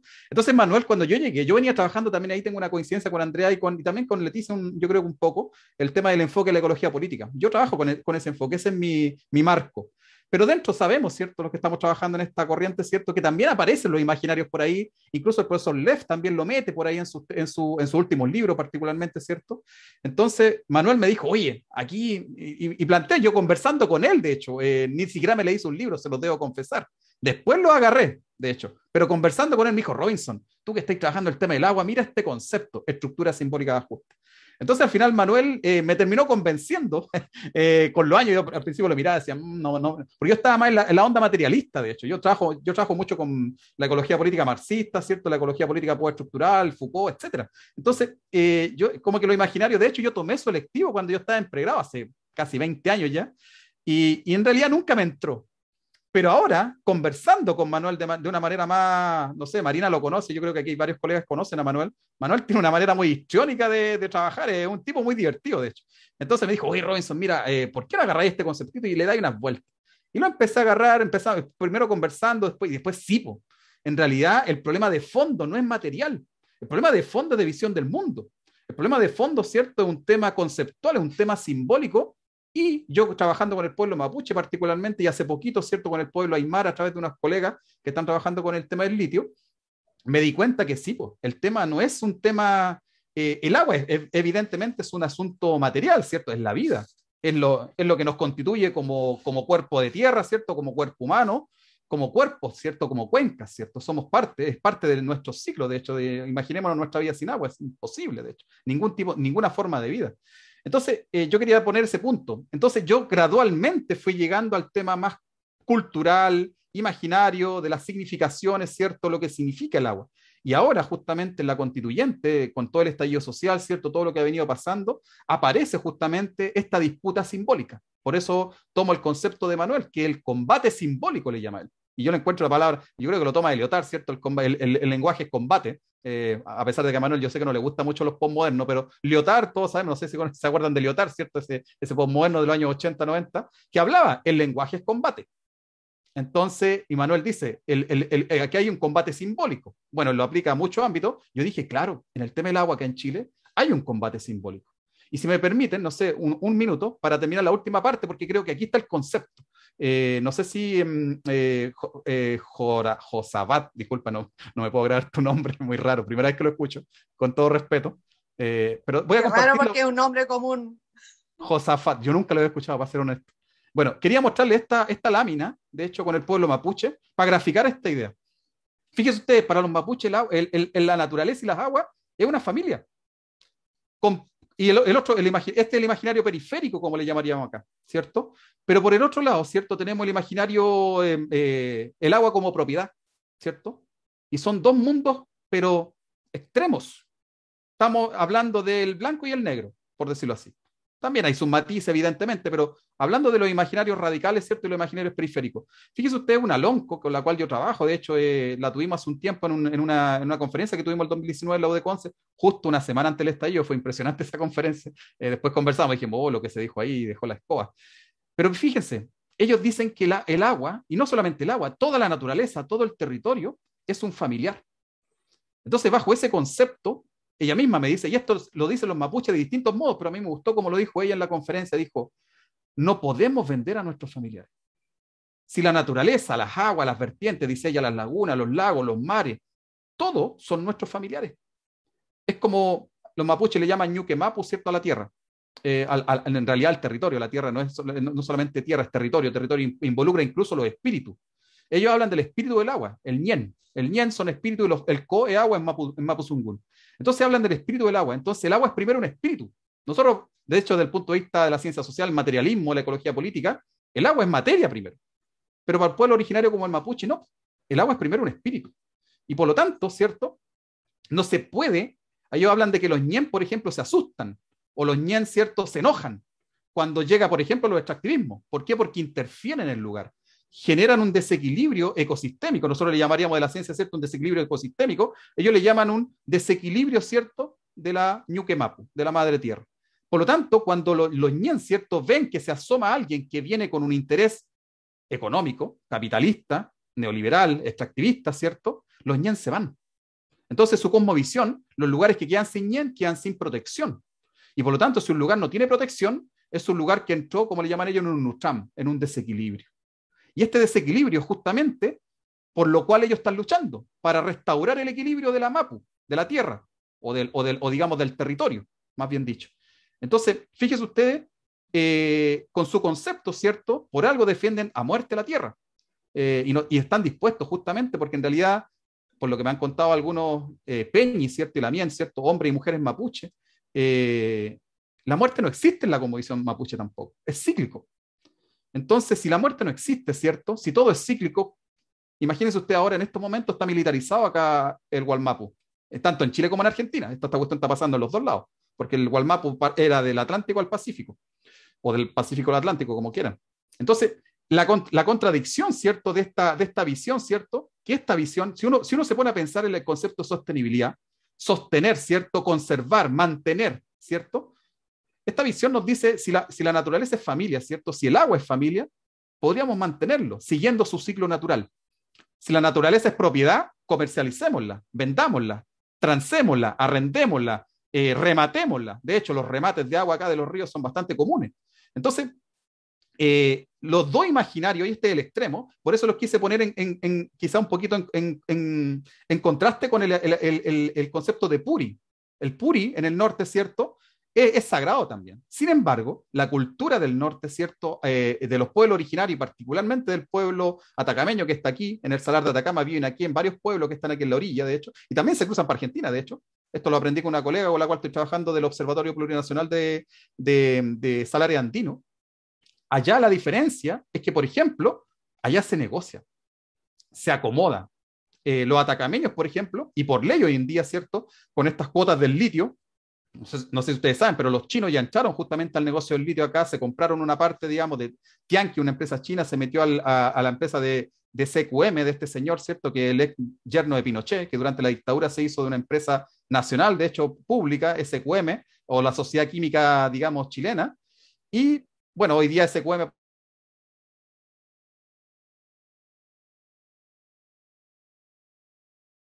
controla justamente ocupando justamente para la electromovilidad.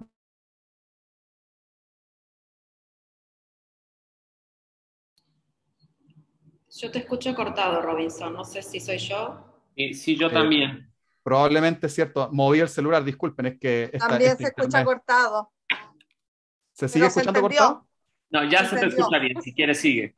Sí, es que moví el celular, por eso, disculpe. Este internet artesanal casi que tenemos hoy en día con esta cuestión de la pandemia es muy malo. Bueno, la cosa es que acá el concepto, por ejemplo, cada vez que hay una extracción de litio, la empresa, por ley, tiene que negociar con las comunidades. ¿Y qué tiene que negociar? Un traspaso de recursos. En función de la extracción del territorio, ¿cierto? Se traspasan recursos a las comunidades. Y las comunidades ya, nosotros acabamos de publicar un trabajo, ¿cierto?, en Political Geography, y lo que descubrimos, los resultados fueron elocuentes. Ellos dicen, la plata, toda la plata que nos han dado, nos está dividiendo, nos está matando nuestra cultura, nos está literalmente haciendo pasar por encima de nuestra cosmovisión. Acá en el sur, los mapuches nunca van a vender su cosmovisión. Y ahí es el punto. Y bueno, por no vender su cosmovisión, los tienen militarizados.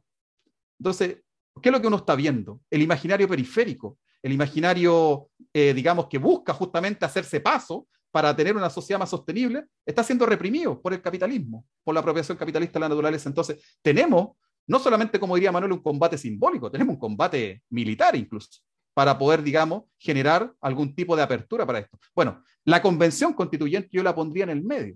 Yo creo que ahí está justamente el espacio para resolver democráticamente, ¿cierto? Y con la lucha política, digamos, con el espacio, con la cancha democrática, por lo menos, que hay una lucha ahí, pero por lo menos una lucha institucionalizada. Es decir, se puede llegar a un punto. Acá en el sur la lucha es acción directa. Justamente hoy día estaba leyendo, hay una comunidad que la van a invadirla probablemente, y probablemente van a haber enfrentamientos, la comunidad de Temucucú y una de las comunidades más radicales, pero no solo esa, hay varias más que están siendo invadidas justamente por defender este tipo de concepto, este tipo de visión de mundo y este tipo de, en el caso particular del agua, de la visión del agua, ¿cierto? Entonces, creo que estamos en un momento crítico, evidentemente, ¿cierto? Hay puntos intermedios. Esto tampoco es blanco y negro, también hay sus grises, ¿cierto? O más bien yo diría digamos, su arcoíris, prefiero decirle, porque los grises son muy feos. Los arcoíris, ¿cierto? Los colores que hay aquí entre medio.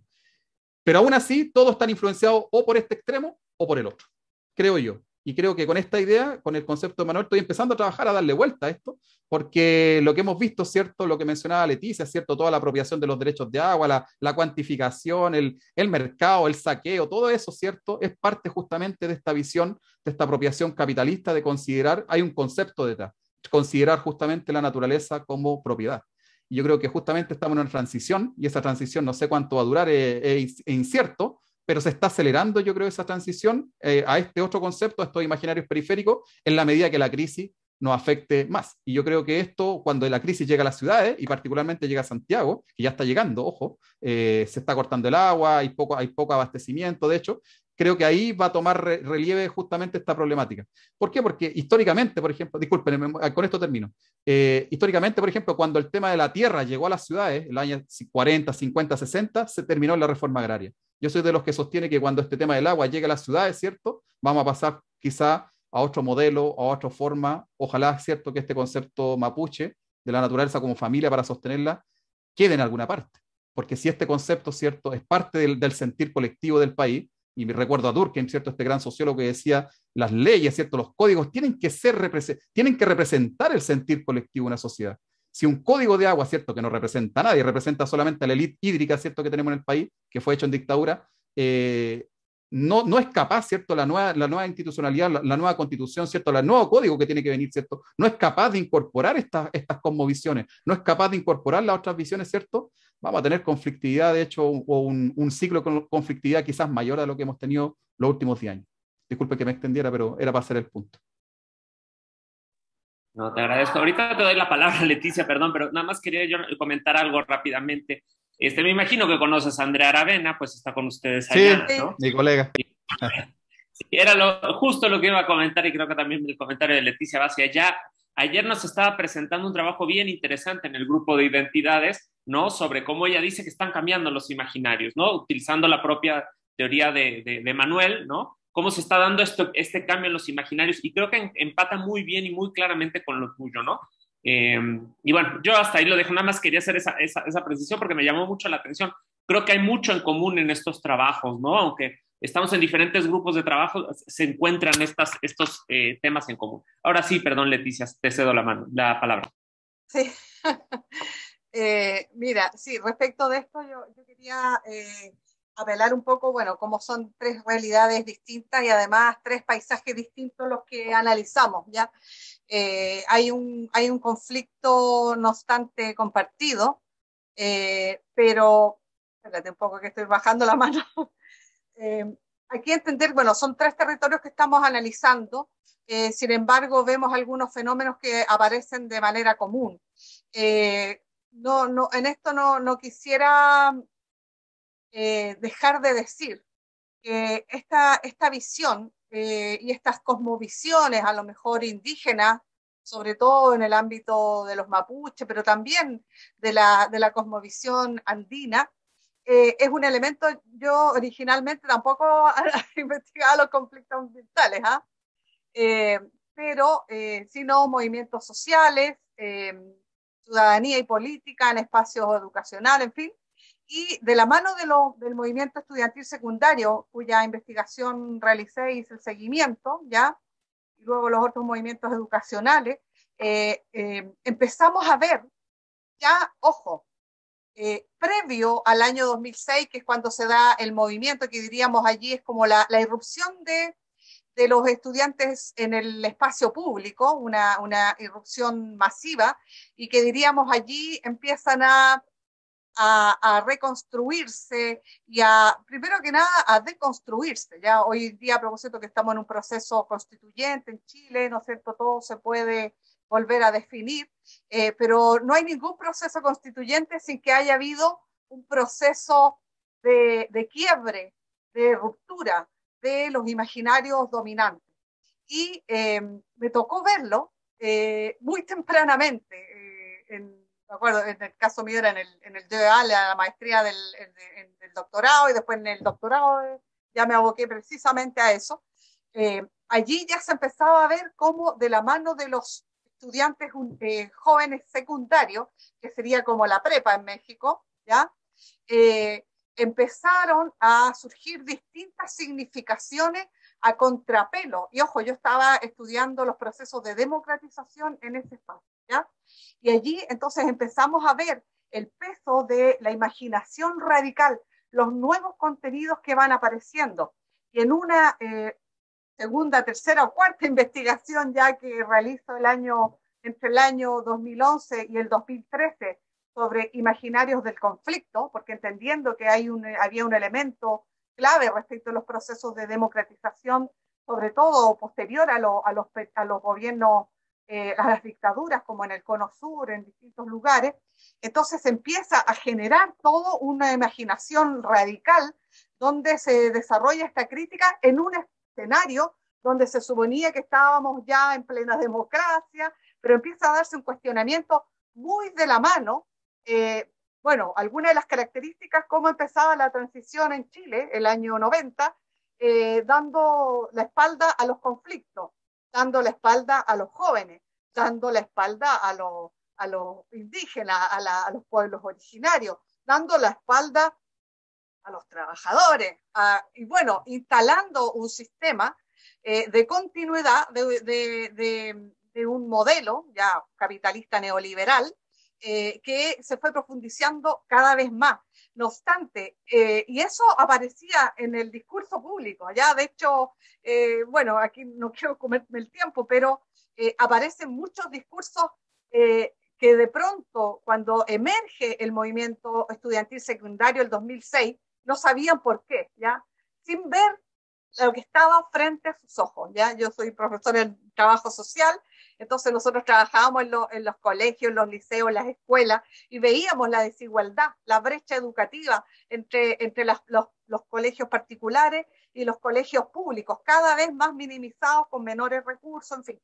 Entonces, esta radicalidad que tiene, esta calidad que tiene el imaginario para la creación de una nueva realidad es algo que realmente debe prestar nuestra atención. Y por eso que yo también transito entre la visión material y simbólica, pero esta producción, hay que entender el imaginario no como una pura cuestión simbólica, es una producción material que se va enraizando en la experiencia, en la memoria, sino cómo surgieron estos imaginarios de estos jóvenes, sino de la mano de la injusticia que enfrentaban cada día. Entonces, para esto yo digo de que hay que prestar atención a esta dimensión de creación del imaginario, pero también el proceso de destituir estas imaginaciones y esta ideología, y que yo creo que ahí tiene que ver con una discusión ya más teórica respecto del lugar de la imaginación, de los imaginarios, el lugar de la ideología y el lugar de las representaciones sociales, como para ir distinguiendo. Entonces, yo creo que realmente yo apuesto mucho por los imaginarios sociales, porque allí vemos tanto lo instituido como lo instituyente, tanto lo encívico como lo poético, tanto la reproducción como la producción de nuevos sentidos. Y por eso que aquí vemos cómo hay, me gustaría tanto ir a Argentina a hablar allí con los compañeros de La Pampa, porque, no sé, siento que están muy aplastados, ¿ya? Entonces, yo creo que seguir haciendo ese trabajo de recuperación de la memoria, Andrea, o sea, es vital para que las comunidades puedan encontrar, no diría ni siquiera su etos, no soy muy partidaria de la visión de la identidad, encuentro que es algo que va modificándose, ¿ya? O sea, y los imaginarios nos lo demuestran.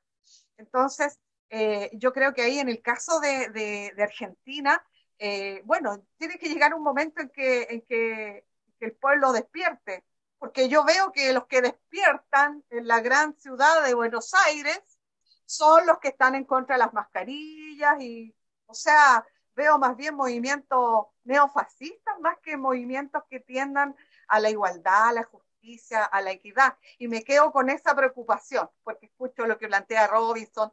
Bueno, vemos lo que pasa en el norte, en el sur, y vemos también lo que ocurre, por ejemplo, que es muy interesante lo que ves tú, Robinson, respecto a lo que ocurre en el norte. O sea, y eso me había tocado verlo en los atacameños. También ahí está metido el narcotráfico, ¿ya? O sea, así como se abren, ¿no es cierto? Entonces aquí hay un conflicto central. ¿Cuál es el conflicto central? El conflicto capital-vida.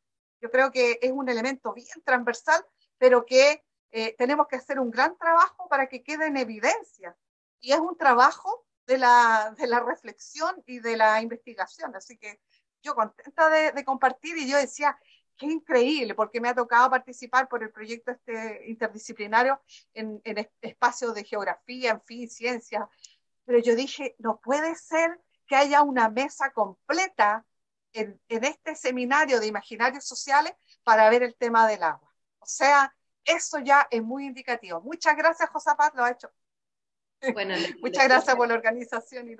Leticia, cuando quieras te venís a La Pampa, yo voy a seguir trabajando con las comunidades del oeste.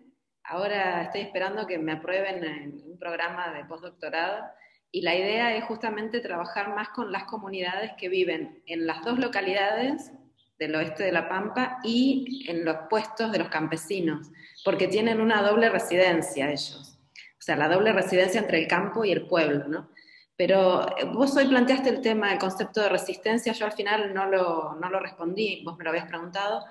Yo creo que la resistencia está en la persistencia, o sea, en la persistencia de ellos en ese ámbito tan inhóspito, pero desde una mirada nuestra, una mirada centralista, una mirada que no contempla, digamos, el propio espacio. Entonces, por ahí no estoy tan de acuerdo con pensar esto de ir a un lugar y, digamos, como impulsar esa resistencia. Yo creo que en ellos la resistencia, en ellos me refiero a la población que perdura ahí en esa zona, la resistencia está en sostener las prácticas sociales, las prácticas de subsistencia, que se adaptaron a esa nueva condición que les impuso el cambio de no tener agua, ni el cambio a partir del conflicto, ¿no?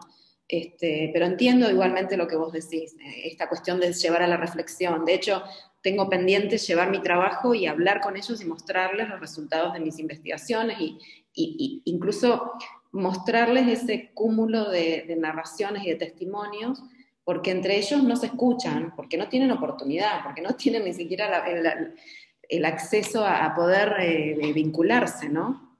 Lo tienen restringido, no es que no lo tienen restringido. Pero sí, hay mucho para pensar. Muchos temas en común. Perfecto. Sí, muchísimos temas en común, muy interesantes. Ya ven, por eso los andaba yo apresurando, porque la discusión es donde se pone bueno el asunto. Bueno, no sé si alguien quisiera hacer algún otro comentario. Yo tengo uno, pero a ver, leo aquí que decía, el trabajo de devolución de los resultados de nuestras investigaciones son centrales, dice Leticia, ¿no? Y bueno, ahí sigue también, ya le contestó Andrea. Bueno, pues sin nada más, yo quisiera nada más comentarle a Robinson, te digo que me llamó mucho la atención tu investigación porque liga muy bien estos dos temas, ¿no? El tema de los conflictos ambientales, socioambientales, con el tema del extractivismo, ¿no? Y me llamó mucho la atención, fíjate que a mí me interesa mucho el caso chileno. De hecho, estoy pensando en hacer un comparativo entre Chile y México. Creo que somos mucho más parecidos, ¿no? Esa parte que decías del neoliberalismo. Nosotros creo que no llegamos al extremo de Chile, pero ya estamos así como media rayita abajo, ¿no? Es decir, en México también pegó mucho el neoliberalismo con nuestra cercanía con Estados Unidos, ¿no? Y bueno, por la propia historia, ¿no? Pero me llama mucho la atención esto porque yo justo trabajo, bueno, tu trabajo, porque justo lo que voy a presentar mañana es hablar de los extractivismos en América Latina y me doy cuenta que es a finales del 19 cuando se hace muy fuerte el tema, ¿no? Efectivamente, como tú, yo trabajo el tema del petróleo, que es un tema muy del siglo XX en el caso mexicano, ¿no? Pero me doy cuenta que los antecedentes vienen de esta época y me gustó mucho por eso tu reflexión en lo que decías, que finalmente es del siglo XIX, no es algo de la dictadura, no es algo del neoliberalismo, sino que esto viene desde el 19. Entonces es bien interesante encontrar esto y sí me gustaría pues, un poquito que nos platicaras más de esto y crear esto mismo, sinergias, ¿no? Platicar, porque yo quisiera trabajar el caso del cobre en Chile. Lo he leído, no lo conozco a profundidad, pero como que es hacia donde estoy evocando ahora un poco mis investigaciones, ¿no? Bueno, el cobre chileno es lo que el petróleo en México o el petróleo en Venezuela. Son nuestros extractivismos, pues, hecho eterno. Bueno, en la lectura obligatoria ahí, o sea, yo remitiría al maestro del concepto, que es Eduardo Budina, su libro Extractivismo, 2015. Los primeros 3, 4 capítulos, ¿cierto? Hablan de justamente él habla de generaciones de extractivismo. Y él parte de la colonia, todo, de hecho, Alberto Acosta, la misma colega Maristeles Vampa, ¿cierto? Enrique Leff, toda la ecología política latinoamericana prácticamente, ¿cierto? Parte de que con el saqueo originario, que es el saqueo, digamos, de la conquista, ¿cierto? La colonia y luego, ¿cierto? La república. Bueno, Eduardo Budina, siguiendo ese argumento, ¿cierto? Dice, bueno, lo extractivismo, todos sabemos, ¿cierto? Extracción a gran escala, ¿cierto? Sin procesamiento o con procesamiento mínimo y para exportación. Es decir, todo, si el 50% más va para exportación, ¿cierto? Eso es extractivismo. Entonces, el concepto elemental de Budina, ¿cierto? Él lo historiza, de hecho lo pone en términos históricos. Y bueno, dice, la primera generación fue principalmente en base a la energía humana y animal. Piensen ustedes, el siglo XVI, ¿cierto? La esclavización de los pueblos originarios el primer siglo, ¿cierto? La matanza, el genocidio. Y luego, ¿cierto? Como no pudieron, tuvieron que traer africanos, ¿cierto? Principalmente a la zona de Sudamérica, Colombia, lo que hoy día es la Gran Colombia, ¿cierto? Hasta Ecuador, incluso Perú hubo esclavitud, en Brasil, ¿para qué vamos a hablar, ¿cierto? Y todo Centroamérica hasta Estados Unidos. Acá en Argentina y Chile no pegó mucho la esclavitud, aunque llegaron a todos esclavos, sí, por el tema del clima, era más heladito acá, ¿cierto? Bueno, pero la cosa es que, ¿cómo se llama? Bueno, es cierto, no conozco mucho esa historia de la esclavitud, Leticia me está negando, y así que bueno, le dejo para ella ese comentario. Pero lo que dice Gudina dice, primera generación en base a la, digamos, fuerza humana y animal. Segunda, y eso duró más o menos hasta la República, hasta 1800, 1820. Luego dice, viene la segunda generación de extractivismo, donde se le mete más tecnología. Y por lo tanto, la mano de obra humana y animal pasan a ser secundaria y privilegia digamos, la fuerza mecánica. Acordémonos, empieza la revolución industrial, ¿cierto? Inglaterra, bueno, el siglo XIX. Entonces, eso genera otro tipo, y entre medio, justamente antes empiezan los monocultivos. Recordemos que nuestro gran extractivismo latinoamericano, ¿cierto? El primero fue la minería. Si los españoles llegaron a buscar oro acá, y después fue Potosí, ¿cierto? En Bolivia, cuando estaba el compañero boliviano, fue literalmente la billetera de los españoles, fue Potosí. Luego vinieron los monocultivos, digamos, mediados del siglo XVIII, ¿cierto? Empiezan a introducir los monocultivos, particularmente en Brasil, ¿cierto? La Mata Atlántica la hicieron pedazos, ¿cierto? Acá en Chile los monocultivos, por ejemplo, empezaron con la forestal en el sur a principios del siglo XX. Entonces, más o menos el siglo XIX, principios del siglo XX, más o menos, empiezan a aparecer estos nuevos extractivismos de segunda generación, le llama Gudina. Hay otro ejemplo, aparecen en su libro. La tercera generación, que le llama a él, empieza más o menos en la década de 1970, hace 50 años. digamos, ¿y cuál es la característica, cierto? Empieza una actividad más intensiva. Y aquí viene el tema, dice, cada vez que íbamos pasando de una generación a otra, se hace más intensivo y aumenta en escala, porque el problema principal del tema socioambiental es la escala. La extracción, él dice, no todas las extracciones, ¿cierto?, son extractivismo. Evidentemente no podemos, por ejemplo, a los ¿cómo se llama?, a los agricultores decirle que son extractivistas cuando están produciendo comida para su sustento. En el norte de Chile, por ejemplo, es muy famoso este tema del pirquineo. Pirquineo significa, digamos, minería artesanal. Entonces tampoco le podemos decir a esos mineros artesanales que recogen, ¿cierto?, para su subsistencia, que son extractivistas porque no va para exportación. ¿Te fijas? Entonces, él distingue eso. Entonces, no hay que caer aquí como en una suerte de, digamos, de ortodoxia extrema. Pero, dice, después tenemos esta cuarta generación de extractivismo, que son las que comienzan ahora la última década prácticamente, con el fracking, por ejemplo, donde se introduce mayor tecnología, donde mayor tecnología de extracción. ¿Y cuál es la característica? Cada vez que pasamos de uno al siguiente generación de extractivismo, aumenta el uso de energía y de agua. Esa es la clave. De hecho, yo ahora estamos a punto de publicar un artículo con unos colegas donde estamos hablando de extractivismo hídrico, de hecho. Todos los extractivismos son extractivismo hídrico, porque no hay ningún extractivismo, el petrolero, el minero, todos, y de hecho todos, usan cantidades ingentes de agua, gigantes de agua, pero a la vez es su talón de Aquiles. Por ejemplo, les voy a citar de nuevo el ejemplo del litio. En la ley chilena, el litio es mineral, no es agua, pero yo les muestro la foto y eso es agua. Todos los que hemos estado en una salmuera, en un salar alguna vez, ¿cierto?, que son tan bonitos, el de Bolivia, el más grande del mundo, de hecho, el del Salar de Atacama, también en Argentina está lleno, en la foto que les mostré, es agua, uno camina arriba del agua. Sin embargo, la ley, que a todo esto fue hecha por Pinochet, en el año 80, 70, se descubrió el mineral, se descubrió por los años 60, Pinochet lo declaró mineral estratégico por ahí por los años 80, pero recién por los 2000 se empiezan a ver sus propiedades y ahora, desde el 2008, ¿cierto? Con la crisis económica del 2008 en Europa, en Estados Unidos, se habla de la economía verde, ¿cierto? Tenemos que hacer una transición por el cambio climático y ahora se transformó en un mineral estratégico. Pero lo siguen tratando como mineral, no como agua. No se le reconoce su estatus como agua. Y eso evidentemente facilita muchísimo la extracción. Y por lo tanto, se está extrayendo mineral, no se está depredando un acuífero o un sistema hídrico diferente, que es muy similar al humedal. El humedal también no podemos decir que es solamente agua porque tiene harta materia orgánica, pero también tiene agua. ¿Te fijas tú? Entonces, la intensificación justamente de la extracción de estos cuerpos de agua, humedales, salares, ¿cierto? Acuíferos, bofedales. Aquí igual quiero rebatir un poquito a la compañera Leticia, el norte no es un norte inerte, hay mucha vida de hecho. La cosa es a pequeña escala nomás. Y dije tiene justo lo contrario.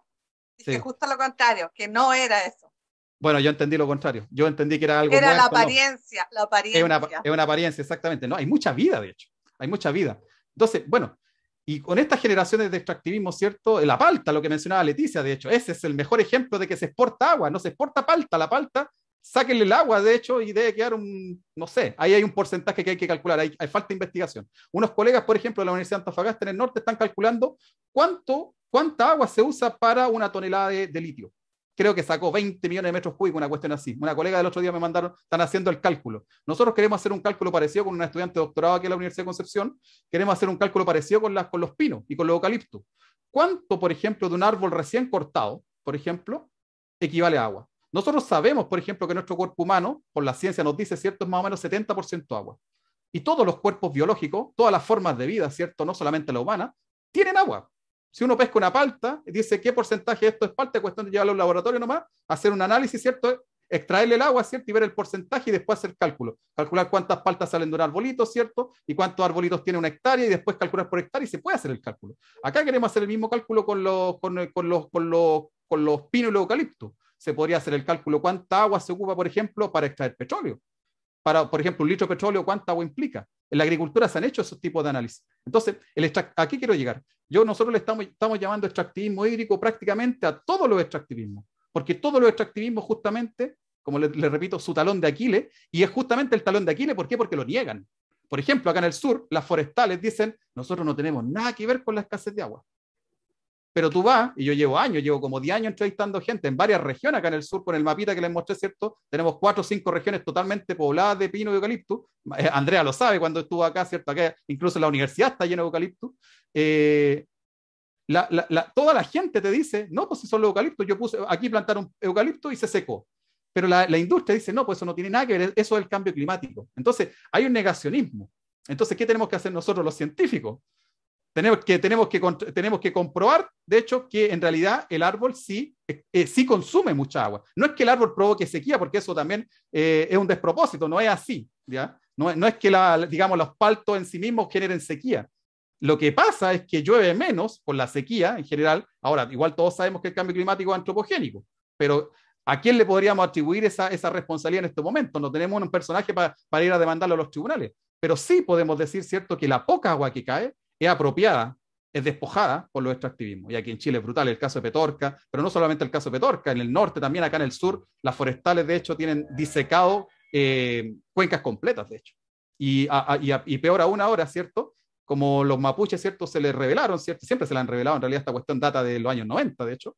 Los primeros queman camiones, aquí queman camiones todos los días, de hecho. Sin ir más lejos, la semana pasada quemaron una camioneta en la Facultad de Ciencias Forestales de la Universidad de Concepción. La acción directa está llegando justamente a la universidad porque los movimientos socioambientales de acá del sur están viendo a la universidad justamente, no a la universidad, a la Facultad Particular de Ciencias Forestales, muy ligada a la industria forestal, colaborando con ella. Entonces esto está generando una situación igual interna de la universidad bastante crítica. Y quienes estamos trabajando con estos movimientos nos están diciendo poco más que uno tiene relación. No tenemos ninguna relación. Lo que están pasando son hechos, ¿cierto? Digamos, reacciones, como les decían antes, de las personas con estos extractivismos. Pero volviendo al tema, las generaciones de extractivismo y el concepto que estamos proponiendo nosotros, el concepto de extractivismo hídrico, para graficar justamente que todos exportan agua. No se exporta solamente el pino, la palta, el cobre, el petróleo, etc. Detrás de eso hay toda una extracción de agua y que no se reconoce. Y ese es el punto. Por ejemplo, acá en el sur de Chile las forestales no tienen ningún empacho en decir nosotros no tenemos nada que ver con la escasez hídrica, pero, por ejemplo, les puedo contrastar un caso en Sudáfrica. Sudáfrica, en el año 2000, Nelson Mandela, de hecho, les puso un impuesto hídrico a las forestales, hasta que al final tuvieron que pagar un impuesto hídrico. ¿Por qué? Porque es un país que también tenía una sequía enorme. De hecho, por ejemplo, ciudades como Durban, en Sudáfrica, están totalmente abastecidas con agua con desaladora. Perdón, Robinson, te voy a tener que perdón, interrumpir ya, nuevamente. perdón. Lo que pasa es que ya nos quedan 4 minutitos para cerrar la sesión, ¿no? Y bueno, nada más lo que queremos hacer es invitarlos, como ya decíamos en el correo y todo, a que participen en las siguientes mesas. Estas 2 juntas, la verdad es que pudimos ver todas estas discusiones muy ricas.